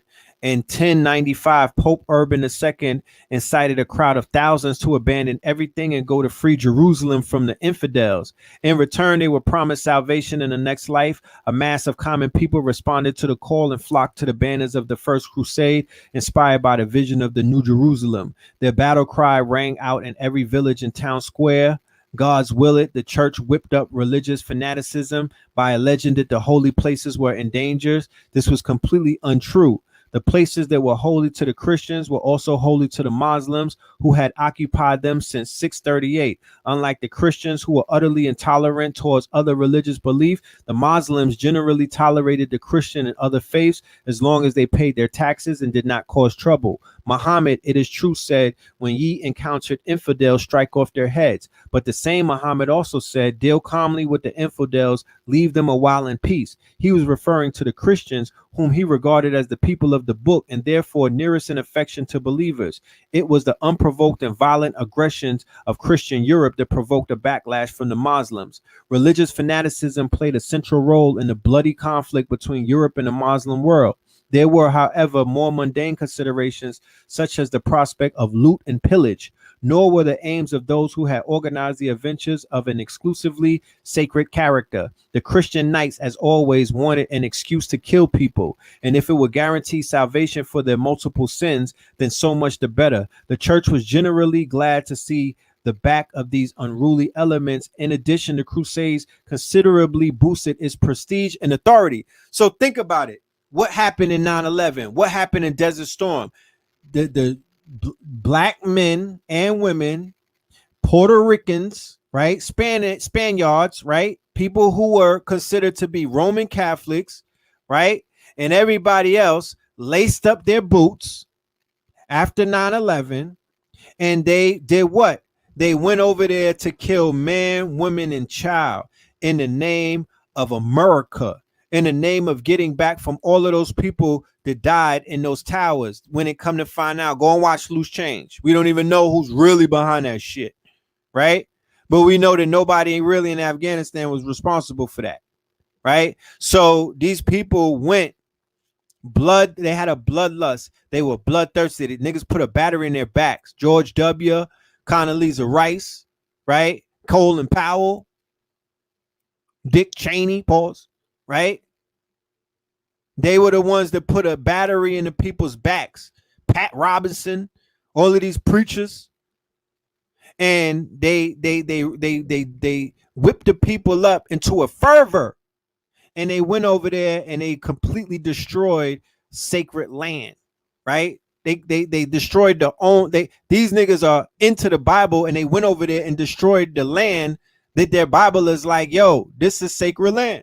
How retarded is that? Okay. So today, the U.S. regulators gave full approval to the Pfizer COVID vaccine. The approval opened the way for swift action by colleges to require vaccines and solidify the legal ground for hundreds of universities that have already issued mandates for students and staff. So think about it. They trying to hit all of the NCAA players. They trying to jab all of the quote unquote football players. They trying to jab all of the people in these black colleges and whatnot. HS, the black colleges. They want everybody to get jabbed up, right? Prior to the vaccine being approved by the FDA, it was called experimental. No longer experimental. It's no longer an experimental vaccine that people could use the excuse, oh, it's just experimental. It's just an experiment. No, it's an official vaccine as of today. Okay. It's an official one as of today, and they could utilize new rules, right? And newer and more stricter mandates to begin to lock shit down and to restrict people from flying. This is when the corporations are going to really show their ass. Like I said, it's the corporations that are moving in, because the Great Reset is about them taking over, right? Look at what they did with the quote unquote, they're going to corporate welfare, right? Corporate welfare by way of the state sponsored welfare, unemployment checks, the moratorium on kicking niggas out of their houses, the evictions and whatnot, right? The quote unquote checks that Biden had promised you niggas and whatnot, right? That's all leaning into corporate socialism, right? That's all corporate. So they're taking care of you niggas. This is welfare. They're beginning to take care of you niggas. They're proposing a universal, the same shit that Andrew Yang was talking about with the universal income, right? The universal income where, motherfuckers will just sit back and collect $1,000 a month. You don't need to ball no more. You're going to have to go flip that on some Zaza or something. You know what I'm talking about? There's no more OnlyFans. You niggas need to figure it out. But even with the OnlyFans thing, if you don't peep the science of how if you don't peep the science of how the beasts work, then you don't understand Hegelian dialect. The other day I was smoking some weed, right? I had a pack in the crib, and I showed it on the camera, and it was called Gizmo, right? Interestingly enough, it was called Gizmo, right? But in the background of Gizmo was Stripe, right? And if anybody remember the movie The Gremlins, they say don't feed Gizmo after midnight because that nigga will turn into variants. Variants of Gizmo is Stripe, right? Which are more darker, more sinister, and more deadlier versions of it. So what you see taking place, there's variants on. I'm gonna show you how variants are taking place all over the place, not just with the COVID and whatnot. This whole shit is variant out. The variant of OnlyFans is the fact that once they take when they take the pornography off of OnlyFans, it's going to create a gizmo effect. There's going to be 100 OnlyFans pop up. Okay, OnlyFans was the main kahuna for a minute, right? OnlyFans was the main kahuna. They did it with the porn sites. OnlyFans was the main kahuna. Once they close that down, it's going to have a gizmo effect. It's not the end of that. It's going to mutate. It's going to become variants of OnlyFans, right? Multiple sites will become erected. Ladies, you don't worry. You okay. You know what I'm talking about? You're all right. Just keep exercising. It's coming soon. So they approved the vaccine, right? And like I was sharing with you before, September 15th is the date that they said that the quote unquote armed services, the whole armed services supposed to get the juice, right? That is the deadline that I guess that they put out there. Once that happens, you don't have to worry about, I promise you, like I said, you got to understand the mind state of an American soldier. Understand the mind state of the same soldiers that went over to Iraq, Afghanistan, and all of those places and went fucking ham on the citizens and the innocent bystanders and committed all kind of atrocities. These people are coming back stressed out, war torn and whatnot. They have low morale because they got their asses whooped in the Middle East. They are going to be knocking on door to door. They will not have a problem with pulling your ass out the house to make sure that you are not one of the even if you're quote unquote the unvaxxed, they will take you to the camp. if that's what they mandate, or they will forcefully make sure that that shit gets in your arm, because in their mind state, this is just an American mind state. This is a good old boy American mind state, you know, of the individualism that America breeds. If I gotta take it, nigga, who the fuck you think you more special than me? I'm G.I. Joe. You gotta take it. If they stuck my, if they like, if we gotta go out, you know, that Nino Brown shit. If I gotta go down, you gotta go down with me, right? Your man's right. So that's the mind state of that's gonna be the mind state of the armed forces and whatnot. Prior to that, they probably was like, you know what? We'll march with our people. You know how you see scenes and whatnot where they be having the riots in like Paris and whatnot, in fucking Australia and other places, and then the police drop their shields and they start marching with the people. Don't anticipate for no shit to happen like that. If like I said, because if was a fifth, we all be drunk. If it goes through, I don't know if it's gonna go through. Miracles happen, my niggas. You know what I'm talking about? Collective prayer works. You know what I mean? Shout out to the sister Saisha. She got her child back. She got one of the children back. She got the daughter all set, right? She got the daughter all set back. The next child is Amin Ra. The authorities, the quote unquote child services, took her children from her. I'm sure the family is familiar with the story because it was viral last week. We did a collective prayer.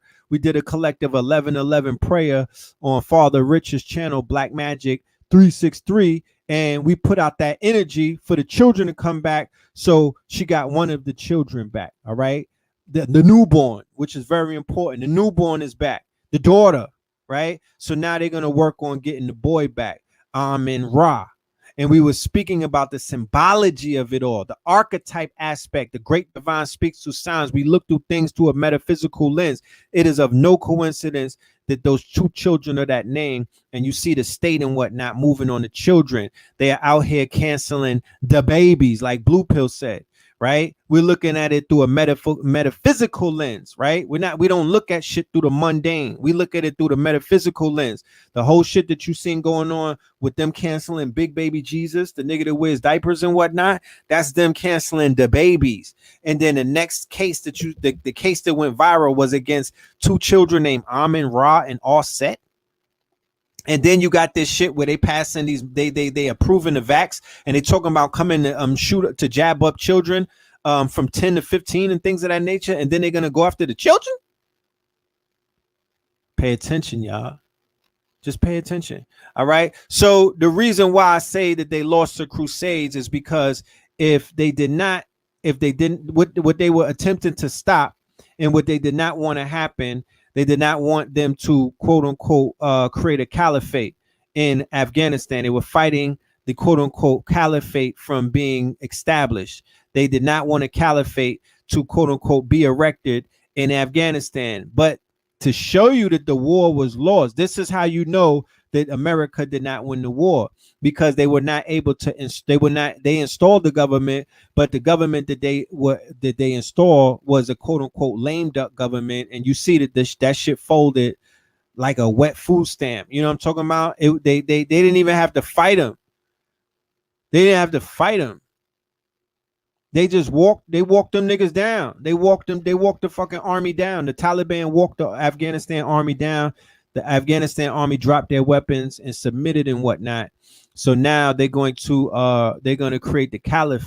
They're going to create a caliphate in Afghanistan and whatnot, a holy Islamic state in Afghanistan. They had that before, years ago, right? And the heroin production was lowered. You know, they was on top of shit. They were suppressing women and whatnot, which I don't agree to. But you know, they were following that goddamn book. Not even really the book. They following Sharia law, and they following what the Saudis are about. Very orthodox type of form, right? So mandatory COVID-19 vaccines coming soon, right? This whole lecture is showing you how stories and things from 20 years ago are showing up today. They're still relevant today, right? Life is the lifetime is centrifugal. right? Time is not linear. Time does not go in a line. It goes in a circle. It's centrifugal. It goes in cycles. You have 7-year cycles, 14, 21. It goes in cycles. So the fact that the players, the actors, remember this whole world is a stage, right? Same way that you go to Hollywood or you go to the movies to see actors and whatnot. You have actors in the theater of war. You have actors in politics. You have actors. These are all actors on a world stage. This is a fucking game. This is a stage. This is a theater, right? So these actors are still relevant. These actors are still back on the stage playing things out. Okay.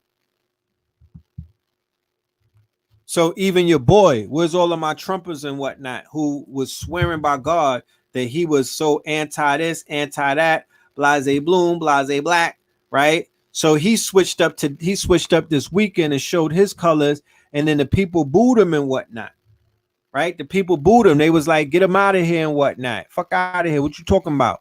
Right? How dare you say some stupid shit like that? You know we ain't, we don't rock like that. So I want to talk about this right here, right? Because I want to I'm going to show you again how the culmination of what started 20 years ago is still taking place right now, and how governments all around the world has seized the opportunities of this pandemic to create what is known as the stomp effects, the stomp reflex, right? The stomp reflex is when governments abuse their emergency powers. Okay. You saw that with the Patriot Act. You saw that shit began to spiral downward after 9/11, the loss of privacy, right? The loss of quote unquote, all of that, people's inalienable rights and whatnot, all of that was thrown out the window. The fact that they're telling you we're going to force you to take a jab and whatnot. You feel me? They couldn't say that 20 years ago. They couldn't push up on the people 20 years ago with that fuckery. They had to wind them down, right? They had to wind them down. They had to dumb them down. They had to walk them down. They had to wind them down. They had to stress them out. It was a constant fear campaign, the inundation of fear, the releasing of cortisol, fear, fear, fear, fear, Candyman, Candyman. You know what I mean? And after a while, motherfuckers like no mas. You know what I'm talking about? No mas. Cognitive dissonance. No mas. You know what I mean? You just fold. There's a lot of nervous breakdowns, right? There's a lot of people who are scared to death. They're having nervous breakdowns. You see the mental health of black men and black women are deteriorating wholesale. So let me read this and whatnot. History shows that during a time of crisis, politicians tend to reach for more power. It's happening again now, argues researchers Luke Kemp. And democratic citizens should be wary of the dangers. There is an old adage that crisis brings both danger and opportunity. During the COVID pandemic, this has proved true for many politicians. As the coronavirus has spread, many governments around the world have sought to tackle the by broadening their powers and abilities. According to data collected from Digital Rights Tracker and Civic Freedom Tracker, a total of 32 countries have used militaries or military ordinances to enforce rules which had not been without casualties. In Angola, police shot and killed several citizens while imposing a lockdown. Others have drawn on technology to grow government oversight. To monitor rule breakers, 22 countries have used surveillance drones. Facial recognition programs have been expanded. Internet censorship has occurred in 28 countries and internet shutdowns in 13 countries. At least 120 contact tracing apps are in use across 71 states, and 60 other digital contact tracing measures have been used across 38 countries. Many of these are examples of emergency powers, exceptional actions that states can invoke during a crisis to deviate away from existing laws. Legally, emergency powers vary by country. Many are enshrined under the Constitution and the executive and require time limits. When an enemy is at the gates or a disease is in the streets, some extraordinary measures are necessary. Lockdowns, for example, have saved millions of lives, but some measures may be built on a fundamentally flawed vision of what to fear during an emergency. If left unchecked, These emergency powers are prone to abuse, and what started as an exception can frequently become the norm. This is not an argument against swift, dramatic, and often beneficial actions such as lockdowns and travel restrictions, but these can be implemented in an open and democratic fashion. Indeed, most publics have expressed strong majority support for lockdown measures, and indeed, one recent study shows that nearly 50% of the reductions in transmissions came from behavioral change before government-imposed lockdowns were introduced. Instead, there is an argument that by stomping down through greater surveillance, strengthening security forces, and expanded powers, governments risk making disasters worse.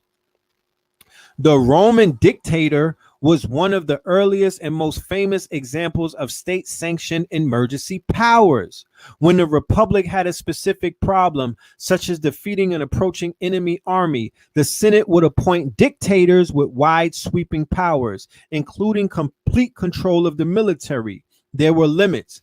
The Senate retained control over the budget, and dictators faced a 6-month time period and heavy social pressure to finish the task. They had to retire as soon as possible. Remarkably, the role was rarely abused. Over 300 years, the Roman dictators were appointed 95 times, yet its misuse marked the descent from republic into empire, right? Now, I highlighted in my lecture the fear of a blackamoor Messiah, right? My last flyer, my very last flyer of that lecture was a report, right, that they had put out, and I peeped it. I seen it on Twitter. I read the caption and I was like, oh shit, they're doing a rollout, right? I see if I could pull it up. It's in my it's part of this. It's in this quote unquote it's part of this code. It's attached to this, whatchamacallit, this PDF that I'm reading from, right? And it was highlighting Kamala Harris. What it said was, let me remember the exact headline. It said, future president, question mark, question mark, question mark. Kamala Harris has a hard time gaining the support of the people, something like that, right? So they were utilizing what they call in press, the Hegelian dialect, right? In the Hegelian dialect, they couldn't just come out right away and be like, yo, Kamala's going to be the next president. What they have to do initially as they do the rollout is they have to give you the negatives, the fact that people don't like her, the fact that she's not well liked. They're going to put that out there first. But they posed the question, future president, right? This was weeks ago, right? This was weeks ago.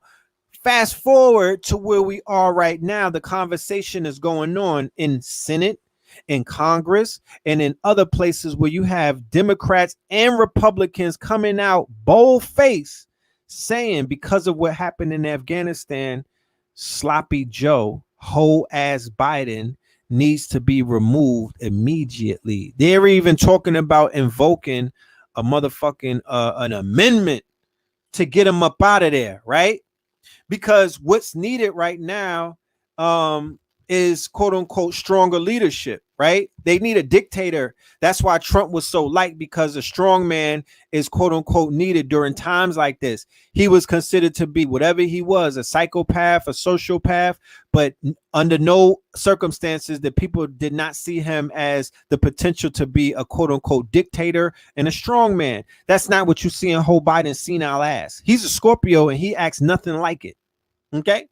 He's a Scorpio, but the way that he carries out his Scorpios and his perversion and whatnot, he's a fucking pedophile, and he's a, as you can see, he's not in control of his lower self. He's a fucking snake that slithers. He's that part of the Scorpio that's on their bellies and whatnot. He's not an eagle. He's not that type of Scorpio that has evolved and whatnot. He's not a war hawk. He's not a phoenix. He's not a war hawk. You feel me? He's not a warmonger and whatnot. He got hate for our people. He passes bills and whatnot. He's a fucking a grand dragon, but he's weak, and his weakness has been exposed, and it's gonna have a lot of. I see a coup coming, right? If there's not a military coup, they're gonna utilize this. They're gonna utilize the Indian and whatnot to sit in that seat.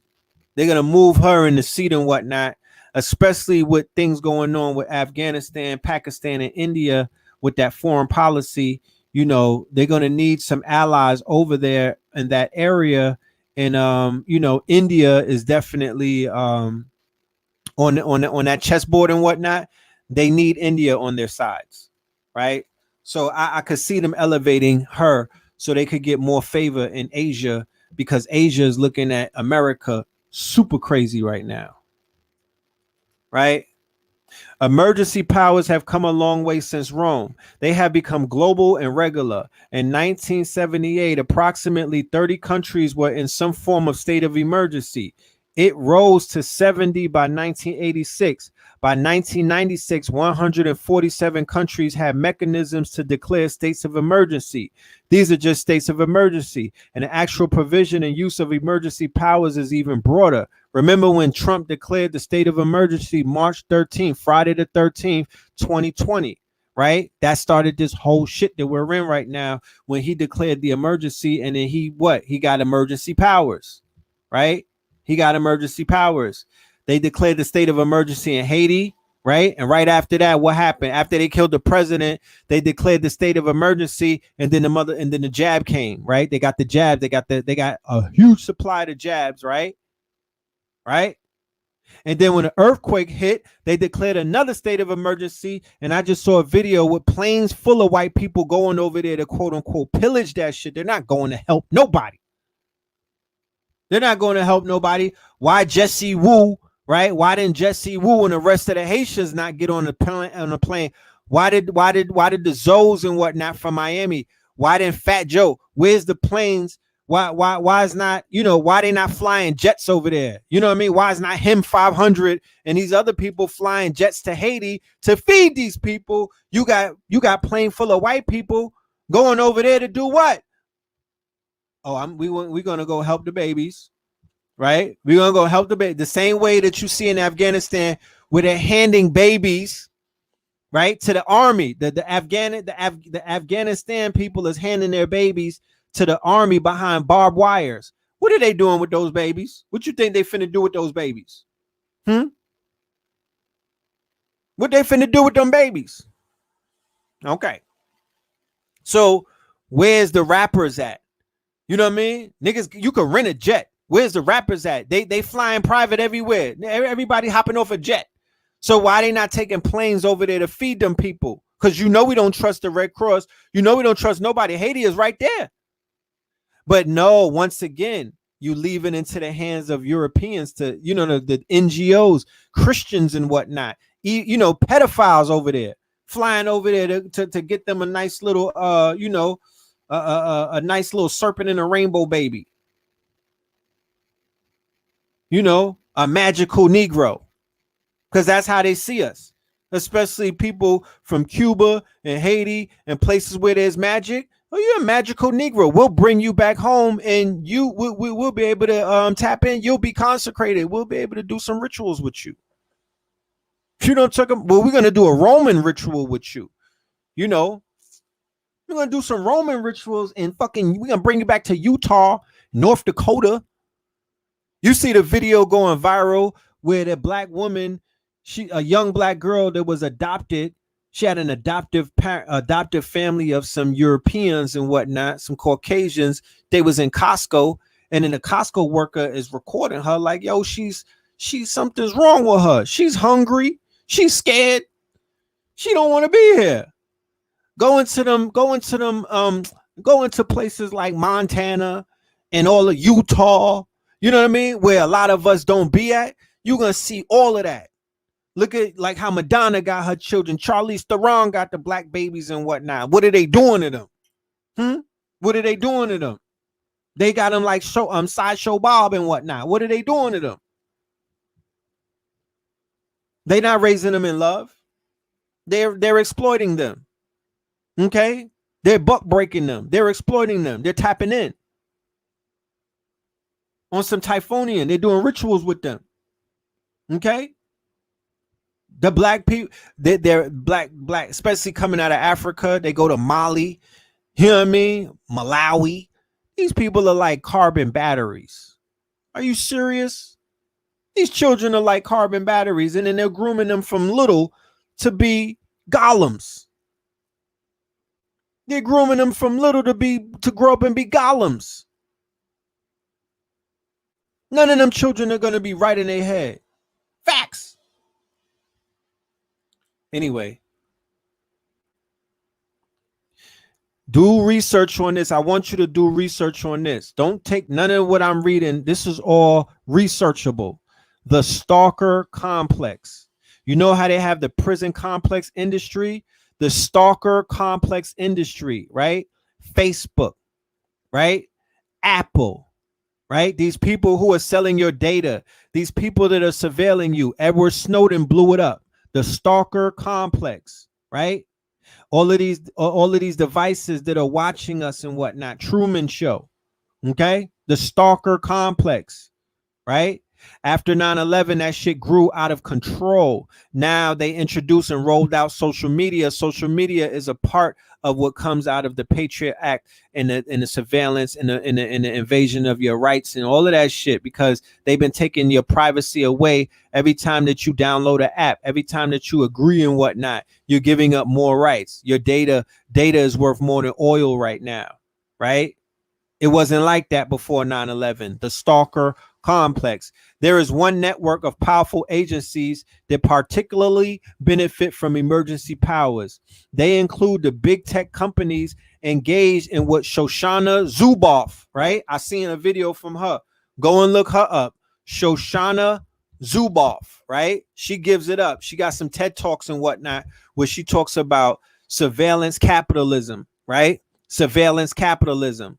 That this is one of the hugest markets right now, the surveillance capitalism, where they're spying on people and they're quote unquote social engineering, Social Dilemma on Netflix, right? You've seen that documentary, Social Dilemma, right? They're giving you the warning signs, right? They include the big tech companies engaged in what Shoshana Zuboff of Harvard University calls surveillance capitalism, the mass collective use and sale of private personal data. Big tech is joined by a cabal of intelligence agencies across the world who have gathered more data and power over the past decades. As was revealed in 2013, most intelligence agencies has used the war on terror for ensuing surveillance powers to construct an intrusive global web of surveillance. For example, the UK's anti-terrorism legislation enables scaled-up surveillance networks, especially over Muslim communities. Similar measures for mass surveillance have been passed in numerous countries over the past decades, including France, Australia, India, Sweden, and others. This is not to mention the expanding AI-powered surveillance apparatus in countries such as China and others around the world.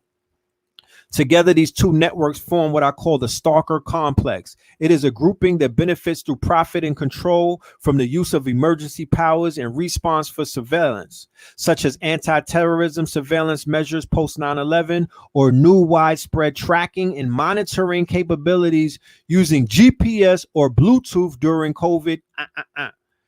There is surprisingly little evidence to support the effectiveness of mass surveillance in combating terrorists or viruses. For contact tracing apps, we don't know how effective they are, mainly due to the lack of data. Nonetheless, surveillance remains a go-to response when a disaster hits, not because it works, but because it benefits the stalker complex. I got stalkers. Shout out to my stalkers. The greatest danger is that these become a state of exception in which the government transcends the rule of law. The entire Third Reich occurred during a state of emergency that lasted 12 years. I'm going to repeat that. The entire Third Reich occurred during a state of emergency that lasted 12 years. It began in 1933 after Hitler invoked Article 48 of the Weimar Republic, allowing for the use of emergency decrees without parliamentary approval. Such a despotic drift is not uncommon. The abuse of emergency powers also marked the descent from republic to empire in Rome, the centralization of political power in the Middle Ages, and the entrenchment of previously oppressive regimes in countries such as Chile and apartheid South Africa. Now, for all of my people that are into crypto and whatnot, all of my students that have been following us, the evolution will be digitized, stream chasers and whatnot. We've been talking about decentralization as being the future. We've been championing decentralization, right? The blockchain, cryptocurrency, being able to not have to utilize your identity, right? KYC, know your customer, the anti KYC, being able to move in anonymity, anonymous and whatnot. What you see on the opposite of that the governments have that are doing that you see going on right now that you call the New World Order is what is called centralization. Everything is becoming centralized. The governments are centralizing themselves. Corporations are centralizing. Okay, the banks are centralizing. There is a huge centralization movement underneath our nose right now, where they are squeezing out. Look at how they crushed all of the small businesses.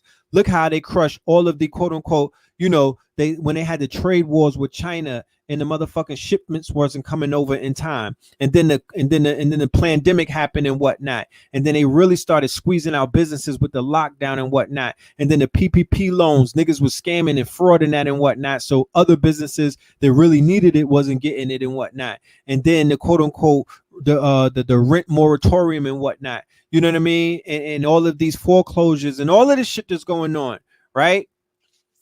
They're squeezing the little people out of the way. They're destroying what you know as the middle class. Look how the billionaires have become multi-billionaires. Look how the multi-billionaires have become, the multi-billionaire corporations became trillionaires during the lockdown, right? And we getting nigga rich in the hood and whatnot, but we not getting to them big M's and whatnot. As a collective, we not getting to them big M's and whatnot, especially those who don't have that type of hustle or they haven't digitized their businesses and things of that nature. There's a few people that are on the cutting edge or the curve that are surviving and whatnot, but for the majority, they are beginning to weather away. They're beginning to slow them down, right? They're beginning to quote unquote walk niggas down. Right? They have time on their hands. So they're utilizing this time to quote unquote, to break people, to break them down. You know what I mean? To break their piggy banks. So they're wiping out the middle class. It's going to be poor and it's going to be uber rich. You feel me? By 2030, if according to their plans, if everything goes according to their plans, right? You saw the crypto take a fucking dive. We're in a bear market. It's going back to a bullish and whatnot. But when that shit was all the way up, when niggas was ready to fucking cash out and hop in the Lambo and whatnot, they crashed it, right? We ain't trying to have you weird niggas. You're the new wealth class. You didn't earn this shit. You're not one of us. You can't sit with us in fucking Mr. Childs. You can't sit with us in Felipe. You know what I mean? They don't want you niggas sitting with them in the 5-star restaurants. You niggas is out there twerking and whatnot. They like, let's start pushing these niggas the fuck away. You know what I'm talking about? Let's start this great divide. We don't, these niggas are getting close. They starting to show up at Salt Bay. We don't want you niggas in Dubai.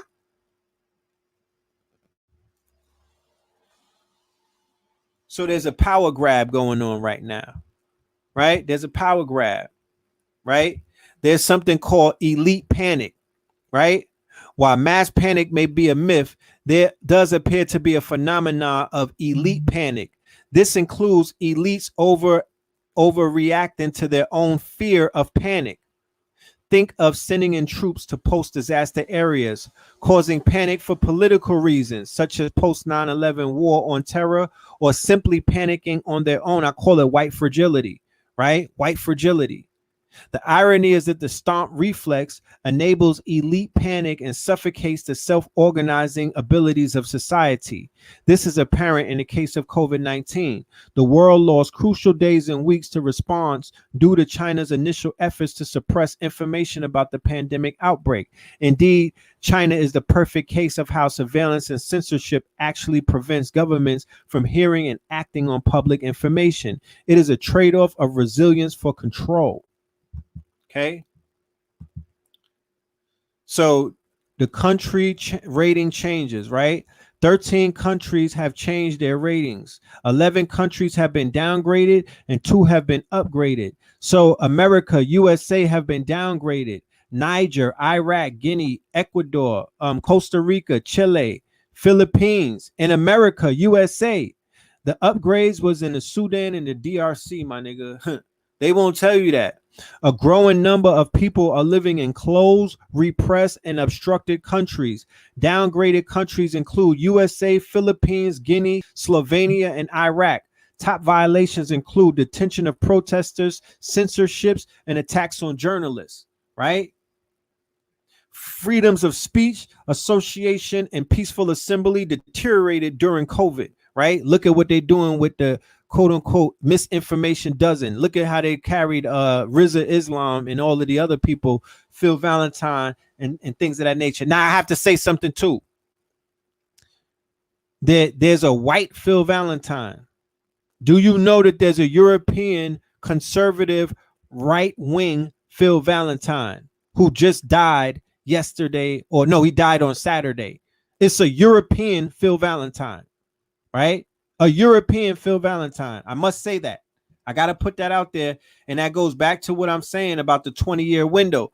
Phil Valentine 20 years ago was the one who broke down the 9/11 shit for those of us that were in the student. We were students. We were sitting at his feet in a conscious community. This was before they even knew. This was before it was called a conscious community. It didn't even have that name. We were just students, right? Fast forward to where we are right now. The white version of him dies of COVID, right? So I'm asking the people, because we know how they play these word games, and we know how they play. These are sorcerers. These are warlocks, right? Put some white light around our brother, the master teacher, Dr. Phil Valentine L. Be sure to invoke the L when you say his name, and be sure to put the doctor in front of his name, because the Phil Valentine is not just Phil Valentine, it's Dr. Phil Valentine L.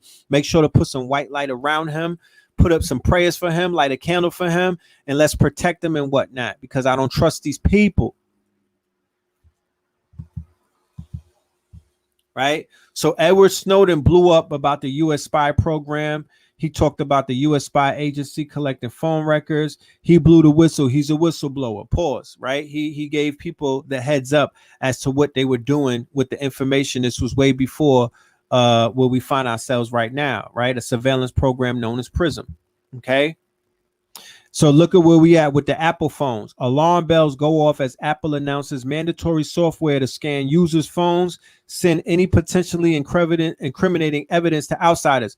Now, tech giant Apple is facing a torrent of criticism after announcing plans to install software on its new iPhones and iPads that will scan for child pornography and then report offenders to law enforcement, right? Security analysis said the move opens up a dangerous gateway to facilitate corporate abuse and government overreach to violate people's civil rights and civil liberties, including their privacy rights. We want to help protect children from predators who use communication tools to recruit and exploit them and limit the spread of child sexual abuse material, Apple said. The new feature will be rolled out later this year in iPhones, iPads, Apple Watches, and Apple desktop computers.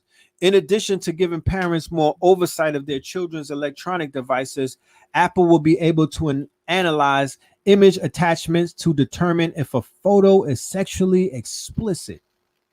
This will enable Apple to report these instances to the National Center for Missing and Exploited Children. Siri and search will also intervene when users try to search for CSAM related topics. So CSAM is child sexual abuse material, right? While Apple claimed that its new software won't scan users' private photos and messages, many security experts were alarmed at the potential for abuse, even though the goal, catching pedophiles, is commendable. Ross Anderson, a professor of security engineering at the University of Cambridge, told the Financial Times, this is an absolutely appalling idea because it's going to lead to distributed bulk surveillance of our phones and laptops, right? You know, white folk getting wild nervous about that one right there. They like, hold your horses, guys. What are we doing here, man? Right?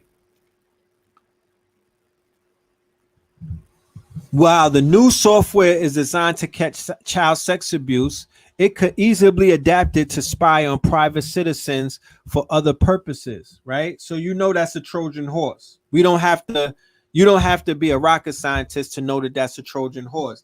They're going to appeal to your sentiments. Any parent would be like, well, shit, I'm not going to necessarily, it's another Hegelian dialect.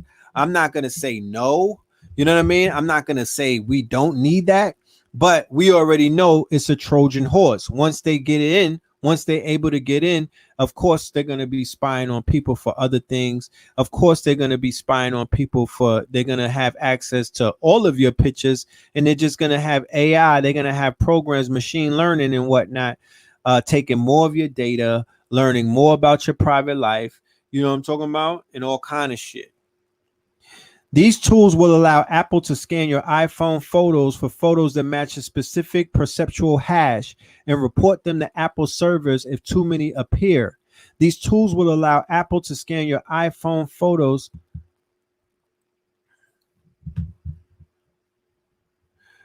Alec Muffet, a security researcher who previously worked at Facebook, said Apple's latest foray into violating user privacy is a tectonic shift towards a huge and regressive step for individual privacy, right? This is the stalker industry, right? This is the stalker complex. This is how they moving, right? Big tech, right? Big tech, not just the government, big tech and the corporations are doing the job of this is a social credit system. This is part of the social credit system.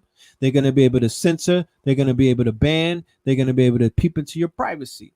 Okay. So we are all familiar with this story right here. I don't even need to talk about it too tough, right?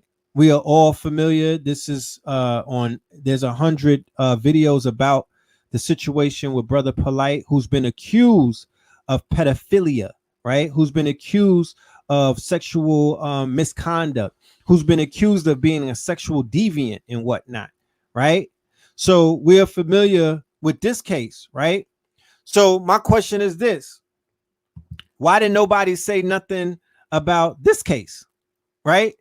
Because the parallels between the cases are too much to ignore, right? R. Kelly was with Aaliyah when she was 15. He's on trial in Brooklyn. And his trial started the same day, right? Exactly to the same day that the story broke with this brother, right? So this is where I have to say something, right? Because there's a lot of outrage going on and whatnot. But to my recollection, when the story came out about R. Kelly getting her pregnant, right? They just got on the stand. Let's read this, right? And I meant to say, I wanted to, warn you that was going to be an explicit slide, right? But a lot of people sat in barbershops. A lot of people was at home, in the base. They had watch parties for the quote unquote child pornography R. Kelly tape, right? A majority of our population and our culture got exposed to child pornography, and we saw this man having sex with babies, right? Early 2000s, right? And there wasn't no outcry like that. And niggas was still watching. They were still listening to R. Kelly. The radio was still playing him.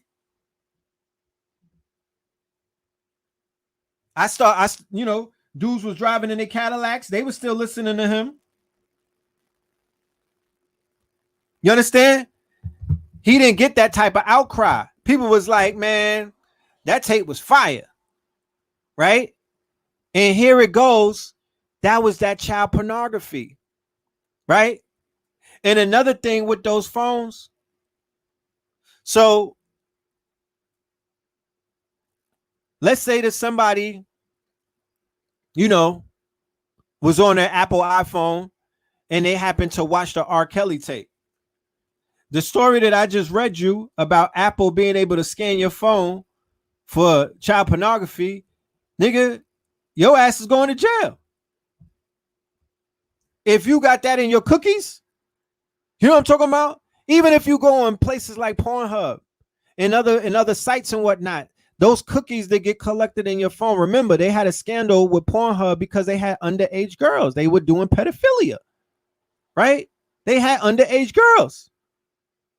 So even if you on those sites, even if you browse on those sites, you're picking up all of those quote unquote hashes that Apple is going to be looking for. So you niggas better be very, like I said in the last show, you better deal with your fucking shadow self. You better deal with your lower self. You niggas need to deal with your lust demons. You need to deal with that incubus, succubus shit. You need to stop looking at Little Nas X and all of this dumb shit that's going on, because, you know, you're going to get caught out there. You're going to get caught out there. This is about self-mastery. At the end of the day, the great divine speaks of signs is telling you niggas about self-mastery, right? From the Bill Cosby case to the motherfucking R. Kelly case to the Me Too case, you know what I'm talking about? To what we see with Polite. This is all dealing with self-mastery. This is all dealing with people not being able to control those demons, those lustful fucking demons. You dig what I'm saying? And all of these secrets coming out. So let me just read this report. So it's not that I don't want to, you know what I mean? So we could understand what's going on, because prior to him going to trial, it was all speculation about what R. Kelly was doing with Aaliyah, right? Prior to him. But now when people go and they have to testify in court with in a court of law and whatnot, we get to hear the real story. This is deep. This is more, to me, this is more legally binding than surviving R. Kelly. This is the court of law. They're in federal court, right? As testimony in R. Kelly's Brooklyn federal court sex crime, and nobody made the comparison. It just baffles me. There's 100 videos going on out there, but nobody talking about R. Kelly. Interesting. That shit just slipped right under the radar. As testimony in R. Kelly's Brooklyn federal court sex crimes trial came to an end for the week on Friday, more details emerged how he allegedly controlled his inner circles using their devotion, right, with the purported aim of preying on girls and women, right? Testimony from Kelly's former road manager, Demetrius Smith, reflected an obligation to Kelly despite his deep reservations over the R&B star's alleged sexual relationship with Aaliyah when she was in her early teens and he was in his mid to late 20s. Indeed, Smith's description of his involvement with Kelly's alleged plan to wed Aaliyah when she was 15 because of a pregnancy scare apparently boiled down to the simple, serviceable loyalty.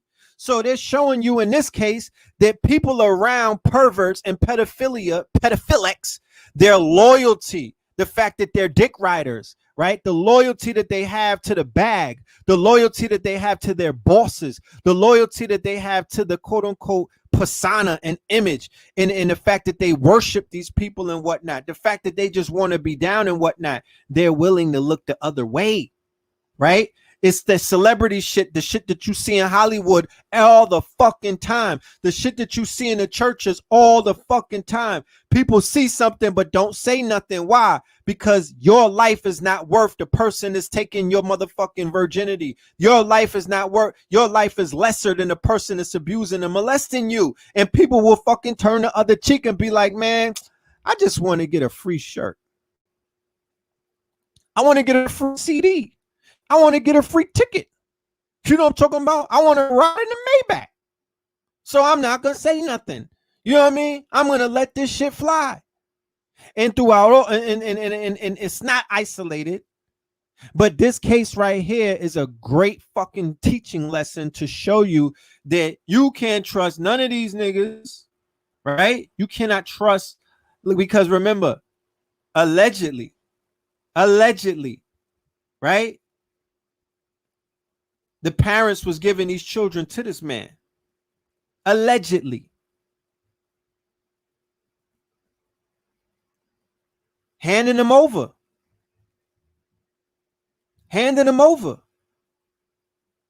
For the promise of fame, right? Once again, chasing that fucking fame. Right? Chasing that motherfucking smoke and mirrors, chasing that fame. So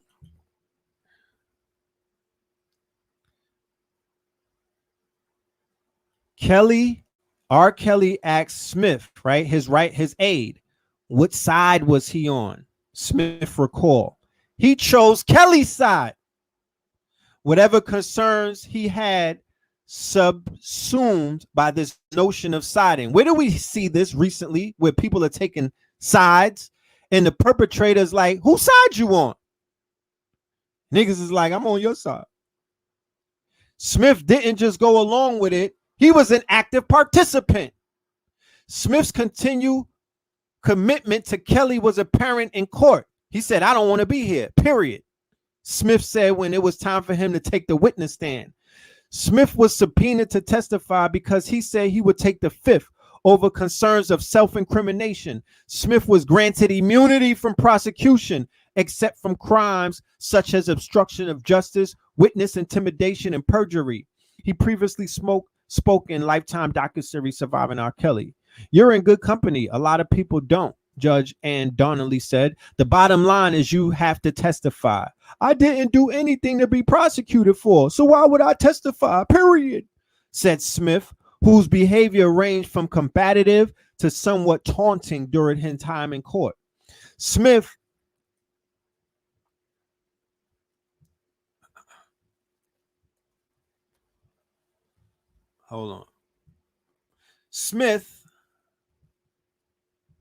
I'm making sure all of y'all comments go through because YouTube, they be holding comments and shit. So I'm just pressing to make sure everybody comments go through. Smith, who worked for R. Kelly from 1984 to 1996, said he was blown away by Kelly's perfect work when they met. At the beginning, Smith said, I just wanted to be someone he could look up to. As Kelly's career picked up, Smith said, I just wanted him to be comfortable. In 1992, after Kelly's career had taken off, listen, the singer's then manager, Barry Hankerson, right? Listen, told him and Smith about his niece, right? So he offered up his niece, right? This man was like, yo, my niece, Aaliyah, right, knows how to sing. So he told him about his niece in Detroit, Aaliyah Dana Halton. Hankerson wanted them to hear her sing, so they traveled to Michigan and went to Halton's house. She was very shy, Smith said of Aaliyah. Kelly went to the piano and brought angelical stuff out of her. Don't she have something special, they both thought. Aaliyah and her parents wound up traveling to Chicago, so he and Kelly could work together. She had just turned 13. Prosecutors asked, did they socialize outside the studio? Were they ever alone together? Yes, we all socialized, Smith said. If Robert wanted to be alone with Aaliyah, it was all good. It was all about the music. What did Kelly say about needing to be alone with Aaliyah? To work on her vocals? He would say that he needed to spend time with her. Smith was then asked whether he had a conversation with Kelly about his relationship with Aaliyah. There was a long pause. I thought that they were very playful, and at times I was concerned, he said. I just thought that they was overly playful. He also recalled that he had asked Robert, are you messing with Aaliyah or anything? And he said, no. I didn't want people to have the wrong visions of things, Smith said of his inquiries. Smith said he didn't assume anything was up, but then conceded they were more than friends from the very beginning.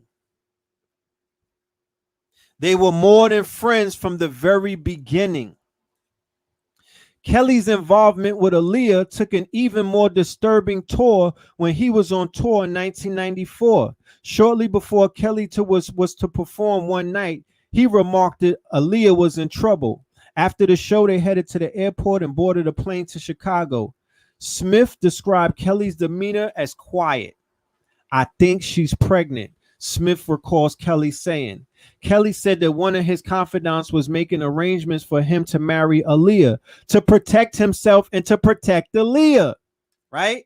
So a nigga will marry the motherfucking the person that they allegedly, the person that they molested. The pedophile will marry the young girl to protect himself in a court of law from her testifying against them. That's a loophole, right? The idea behind this was that if Aaliyah were married to R. Kelly, she couldn't testify against him. Smith told Kelly Just because Aaliyah said that she was pregnant doesn't mean that she's pregnant. He was crying a lot. He was crying, Smith said. I told him that he couldn't marry Aaliyah and that she was too young. He was confused. He said, what side is you on? Smith wound up playing an integral role in the illicit nuptials. Shortly after arriving in Chicago, they went to a hotel where Aaliyah was in a room. He didn't like what was going on, but felt like he could be pushed out of Kelly's circle. I wanted to stay in the loop. I wanted to stay in the loop. That's this nigga. That's why he did it. I wanted to stay in the loop. I want to go along and get along. I want to be down like fucking Brandy. I'm going to turn the other cheek because I want to, you know what I mean? Like, I want to be on tour with this nigga R. Kelly. You know what I'm talking about? Smith said he would get Aaliyah a fake ID because she couldn't marry at her age. Smith figured someone in a welfare office would give an ID card in exchange for some cash. Using a hey, you want to make some money approach, he drove to the welfare office with Kelly and Aaliyah in a car behind them. They found an obliging clerk. I made her an offer. She took the money. I gave her $500, he said. Eventually, they made their way to the city clerk's office where Kelly and Aaliyah got a marriage license. He was 24 and she was 15. Okay. I'm uncomfortable talking constantly about Aaliyah, Smith snapped shortly after describing the marriage plot. Her parents aren't here and I don't want to understand why I gotta do that. Smith's most fervent expressions of remorse seemed to come Monday morning when the trial resumed. That shouldn't have happened. That was wrong. I shouldn't be talking about Aaliyah, right? So here goes the marriage certificate from the county of Cook County clerk, right? And there go the picture with Aaliyah. Look at Aaliyah's face. Look how she looks. She don't look happy. She don't look happy, right? And it's more witnesses. It's not just the thing about Aaliyah. It's more witnesses. He had a little girl who was 16 and whatnot, and he wanted her to dress up, and he gave her herpes and whatnot. He had her dressing up like she was a fucking Girl Scout with pigtails and whatnot.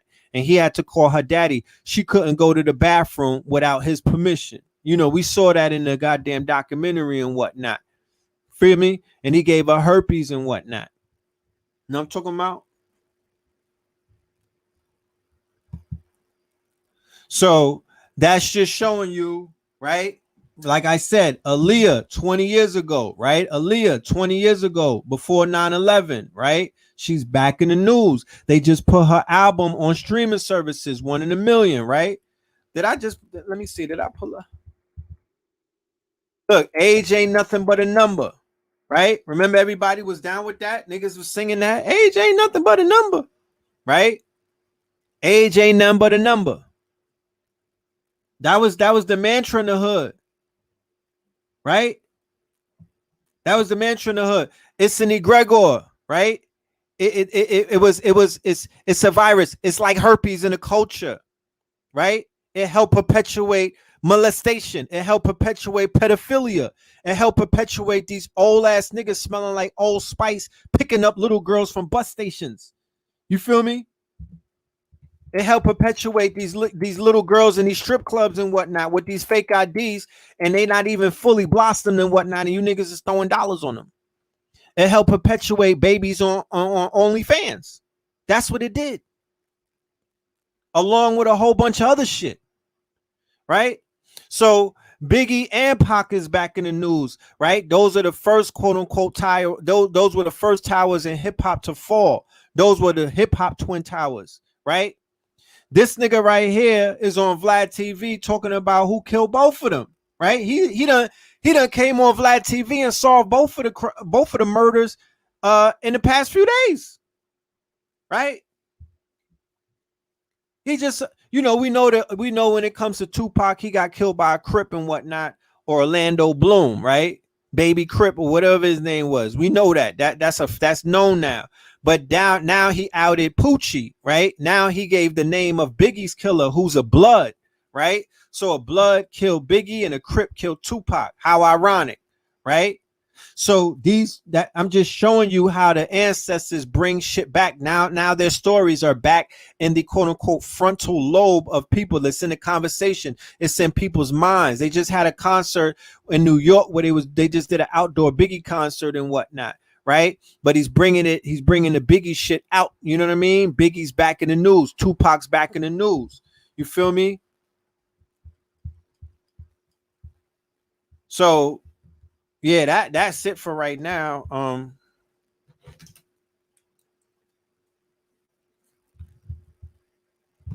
Let me stop sharing that. You know, Kanye, right? Because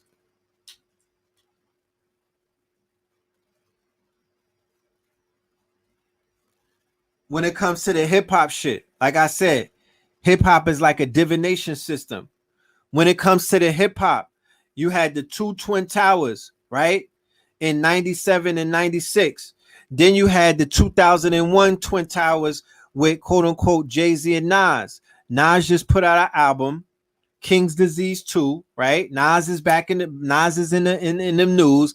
Jay-Z, he's the big homie. He just reunited with Kanye. He's the face of Tiffany's with the new Basquiat painting and whatnot. But you're gonna hear more about Jay-Z before 9/11. He's the big homie. He's the one who, that's the big homie. So look out for more Jay-Z news to be rolling out, right? Then later on, the other 9/11 ritual was 50 and Kanye, right? The 50 and Kanye 9/11 ritual was when they had the battle. Remember the battle that they had on 9/11 to see who was going to basically get handed the fucking throne.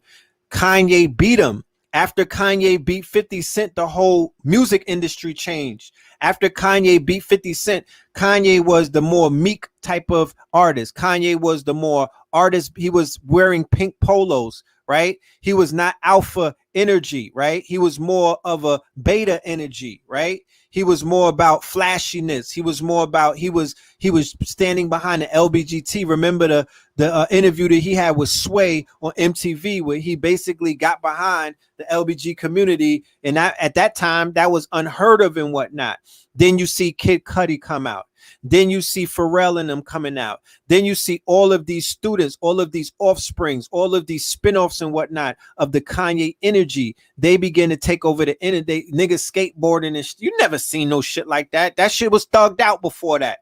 50 with the fucking tank top and the tattoos and all of that quote unquote hyper masculinity. It was the hyper masculinity that was running shit, right?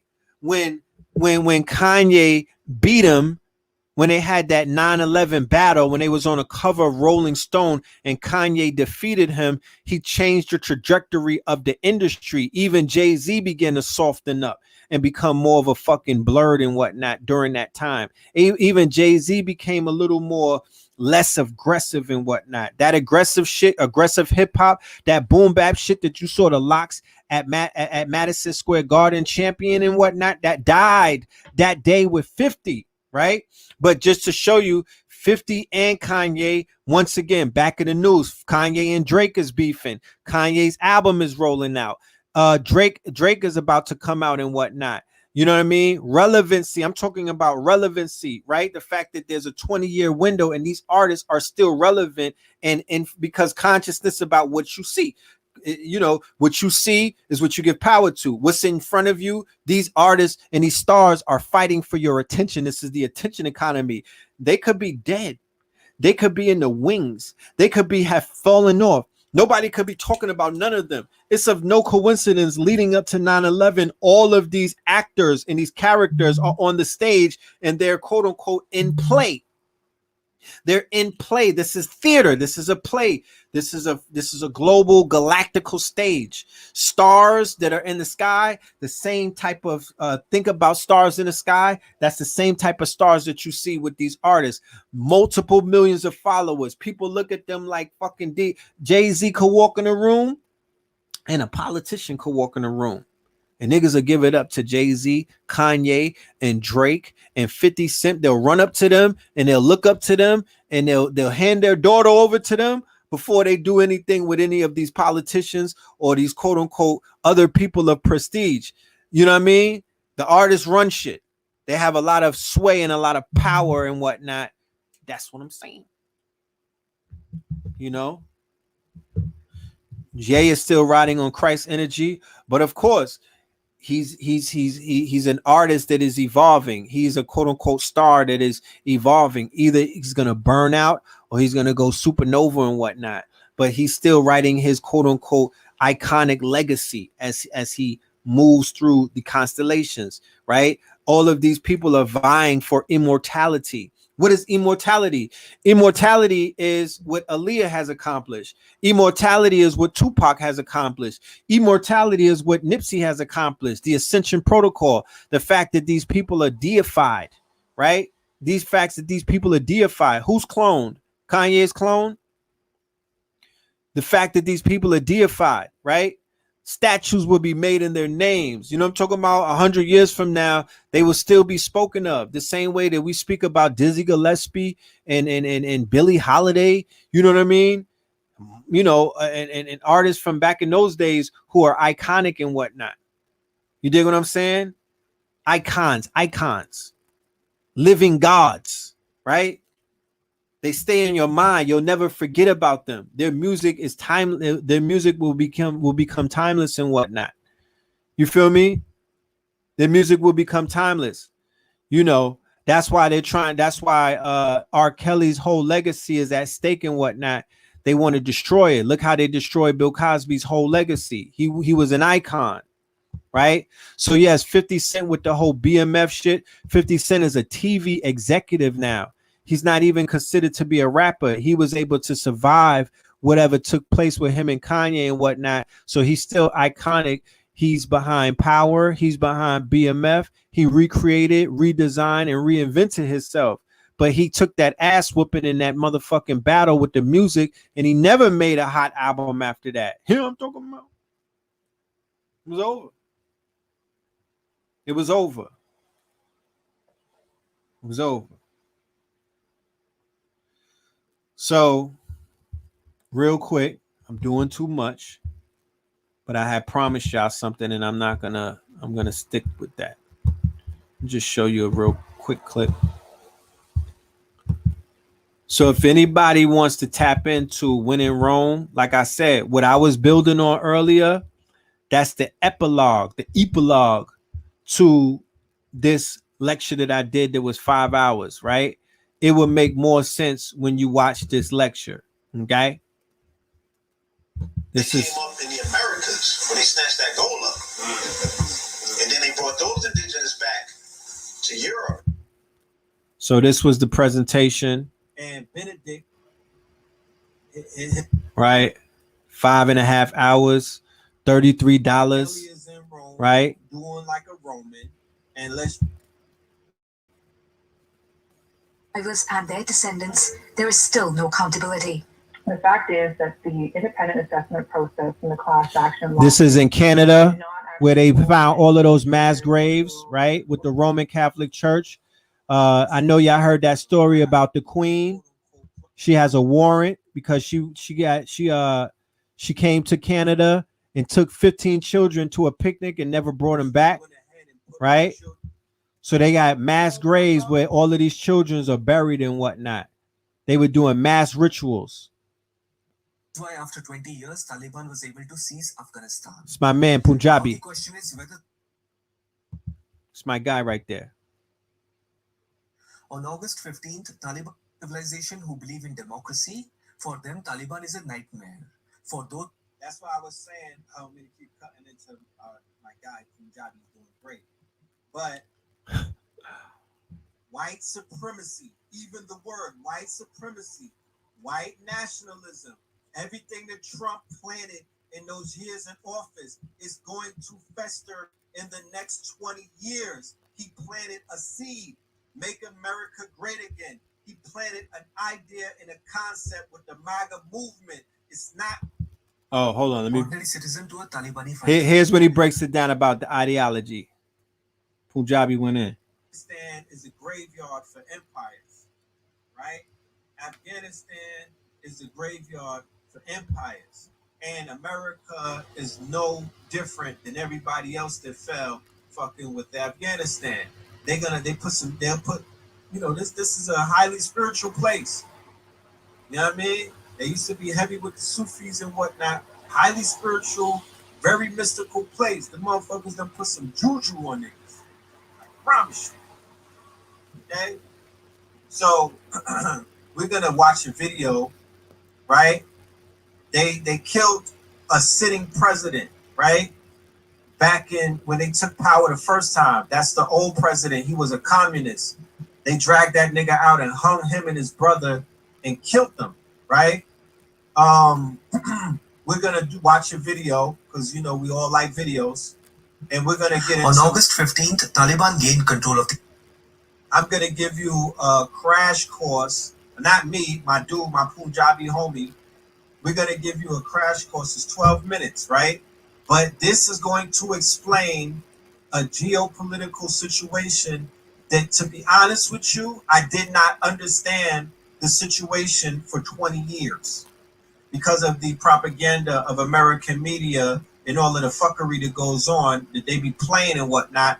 I did not understand the context of this whole conflict until today when I watched this video. So let's sit back and listen to my guy. He's not speaking English such as me, but you could understand my dude. All right, Valkyrie, let him talk. Entire Afghanistan. On August 15th, Taliban gained control of the entire Afghanistan. Let me say it again in a right manner. Taliban got a walkover in Afghanistan. Do you understand the meaning of the word walkover? It means an easy victory that is won very easily by one side. Fun. They did not fight with the Afghan army, and neither the Afghan forces fought with them. Within months of US announcement to withdraw troops, Taliban has seized the entire country. If you remember, Taliban was created by the Pakistani army and ISI in 1996 for controlling Afghanistan.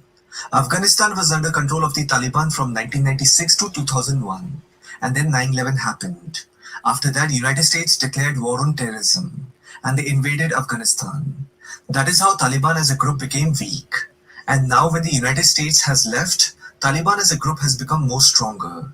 That means US did not finish Taliban completely. That also means Taliban is not just a group consisting of some thousands of people. It is a mentality. It is an ideology. Listen. So you have to understand this. It's very simple. Talibani people don't have any identity card or something that says so-and-so is a member of the Taliban group. An ordinary farmer or a shopkeeper, after finishing their day jobs, they switch from ordinary citizen to a Talibani fighter. In simple words, if you don't see a weapon, you will not know who are the Talibanis. So it is a mentality for establishing Islamic State. Ideologies and mentalities are tough to be defeated. You can neutralize perpetrators, but it is difficult to defeat ideologies and mentalities. That. Hold on, I had to interrupt, Mike. Yeah, so I'm just bringing y'all some different clips. Adult male population in Rome at that time. We covered everything. Ledger, but it's a ledger where all things are permanent, right? So blockchain could put you, if let's say that they put you on a motherfucking terror list or something, put that bitch on a blockchain. There's no taking it off. It's distributed to everybody. It's an open ledger. Everyone can see it. You know what I mean? Let's say that they put your genome on a blockchain. Let's say they put your vaccination results on a blockchain. Let's say they put your medical records on a blockchain. Let's say that they put your motherfucking, let's say they put alerts out on your ass on a blockchain. So the blockchain, right, should be definite. And I'm not here to fearmonger because, like I said, it's twofold. You got the blockchain that's helping people and expanding people and building out a whole new world in the metaverse and all of this stuff. And crypto is running through it. But when I see big corporations, big tech, big pharma, and all of these other people moving towards the blockchain, it's only for one reason. It's to control shit. You know what I'm talking about? So be very cautious. Be very cautious because this could be a new form of digital slavery. This could be a new form of digital bondage. heating, energy, soften. Only for yeah, so we had fun. The sequence we went through a lot of stuff of one person, but it is a we went deep. Think Neo in the Matrix, where he was have planned this.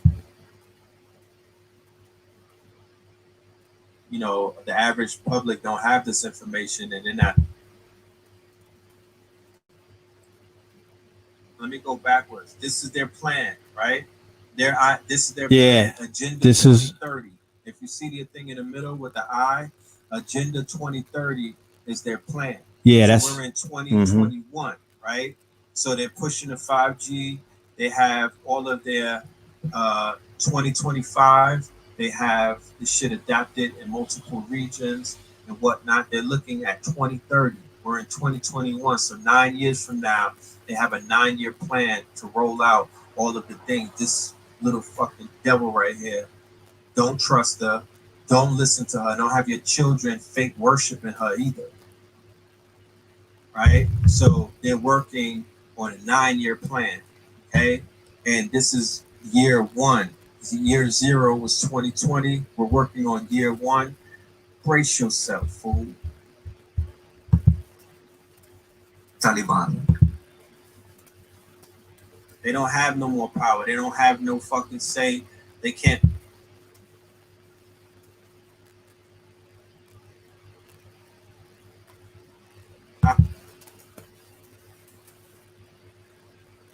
Michael Nowak Jr., also known as Brother Polite, surrendered to police Monday for the alleged sexual battery of a 14-year-old girl in a hotel room in February, right?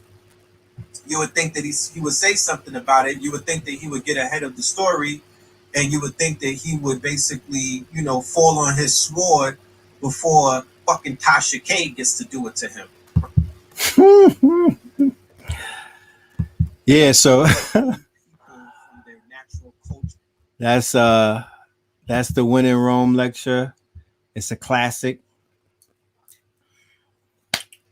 Tap in. You know what I mean? You know, that's the Cash App right there. Give your email and the Cash App, and we good. You know what I'm saying? I'll be able to send that to you in an email, video on demand, you know. But yeah, that's about it. You know what I mean? That's about it. It's been fun. A lot of information was disseminated tonight. I appreciate everybody in the building. 1,000 some odd people. Thank you, everyone, for your Cash Apps. Let me read some of the names. You know what I'm saying? And hit that like button. You know about you know the like politics. You know what I mean? You know about the like politics. You gotta hit that like. Malik, Wayne's World, Anthony, King Solomon, Sabu, Levance, Marcus, Christopher, Wayne, Aaron, Mika, Diana, Kay Chambers, Ralph, James, Julia, Christopher, Paula, Antoine. Appreciate y'all. You know, thank you for leaving a tip at the table. You know, thank you for leaving a tip after getting this food, this meal, this food for thought. You know, if more channels were sticking to the information and teaching, we will all be in a better place. You feel me? You know, tell all of your favorite YouTubers, stick to the teaching, get back to the fucking teaching. You know what I'm talking about? Do some research instead of just sitting around gossiping and reading news stories. You know, put shit together, like, you know, have some fucking class, like, you know what I mean? Put a twist on it. God damn it. You know what I'm talking about? These niggas just pull up Vlad TV and read all of the articles and just be chatty patties. So it is what it is, man. I appreciate y'all. We will be back for Third Eye Thursdays. Maybe we might even pop up before that, me and Blue Pill. Who knows? You know. Oh, thank y'all for the hair shout out. Yeah. I'm channeling Mama Pill. You know what I mean? Letting it breathe and shit, you know? Letting it breathe. But yeah. Thank you all. All right. Peace. Love and light. Oh, what's the email? Let me leave my email. Yeah, shout out to everybody. Shoot me an email. We, like I said, we have Facts Initiative coming up. We're gonna roll that out because we need solutions, man. We need solutions. You know, the teaching could take us but so far. We need solutions, and solutions are here. Like I you know, don't fucking fall for the okie doke. Solutions are here. Life is good. The ancestors, the universe is conspiring for our success. Tools upon tools upon tools are being dropped out of the fucking ethers for us to get ourselves into a better place. So don't be a pessimist. You know what I mean? Don't fall for no fear mongering, and don't fall into no type of negativity. Even though the information that I shared today may elicit a sense of fear or some type of anxiety, shake it off, my niggas. We on a blue moon. There's still the power of the blue moon, Aquarius moon, right? Let me before I get out of here, I feel compelled to read about the moon because I tapped in last night. I had some boomies, some shroomies, and I had a real intense deep session, me and my mind. You know what I mean? Me and my mind. I had a real deep quote unquote, you know, I was in my head, pause. And I had a real, you know, it was intense, but it was needed. You know, it was needed. You know, this moon is strong. It's very strong. Put your candle, light your candle, clean your crystals. You know what I mean? Get your meditation on. You know, play your music, whatever you do to get in that zone. Do it, right? Do it. Right? The full moon in Aquarius is here to lift you up from breakdown to breakthrough and shift your reality, right? So some of us have been broken down. Some of us went through the breakdown and whatnot, nervous breakdown. You know what I mean? Economic breakdown. Some people have broken up relationships, all of the breakdowns.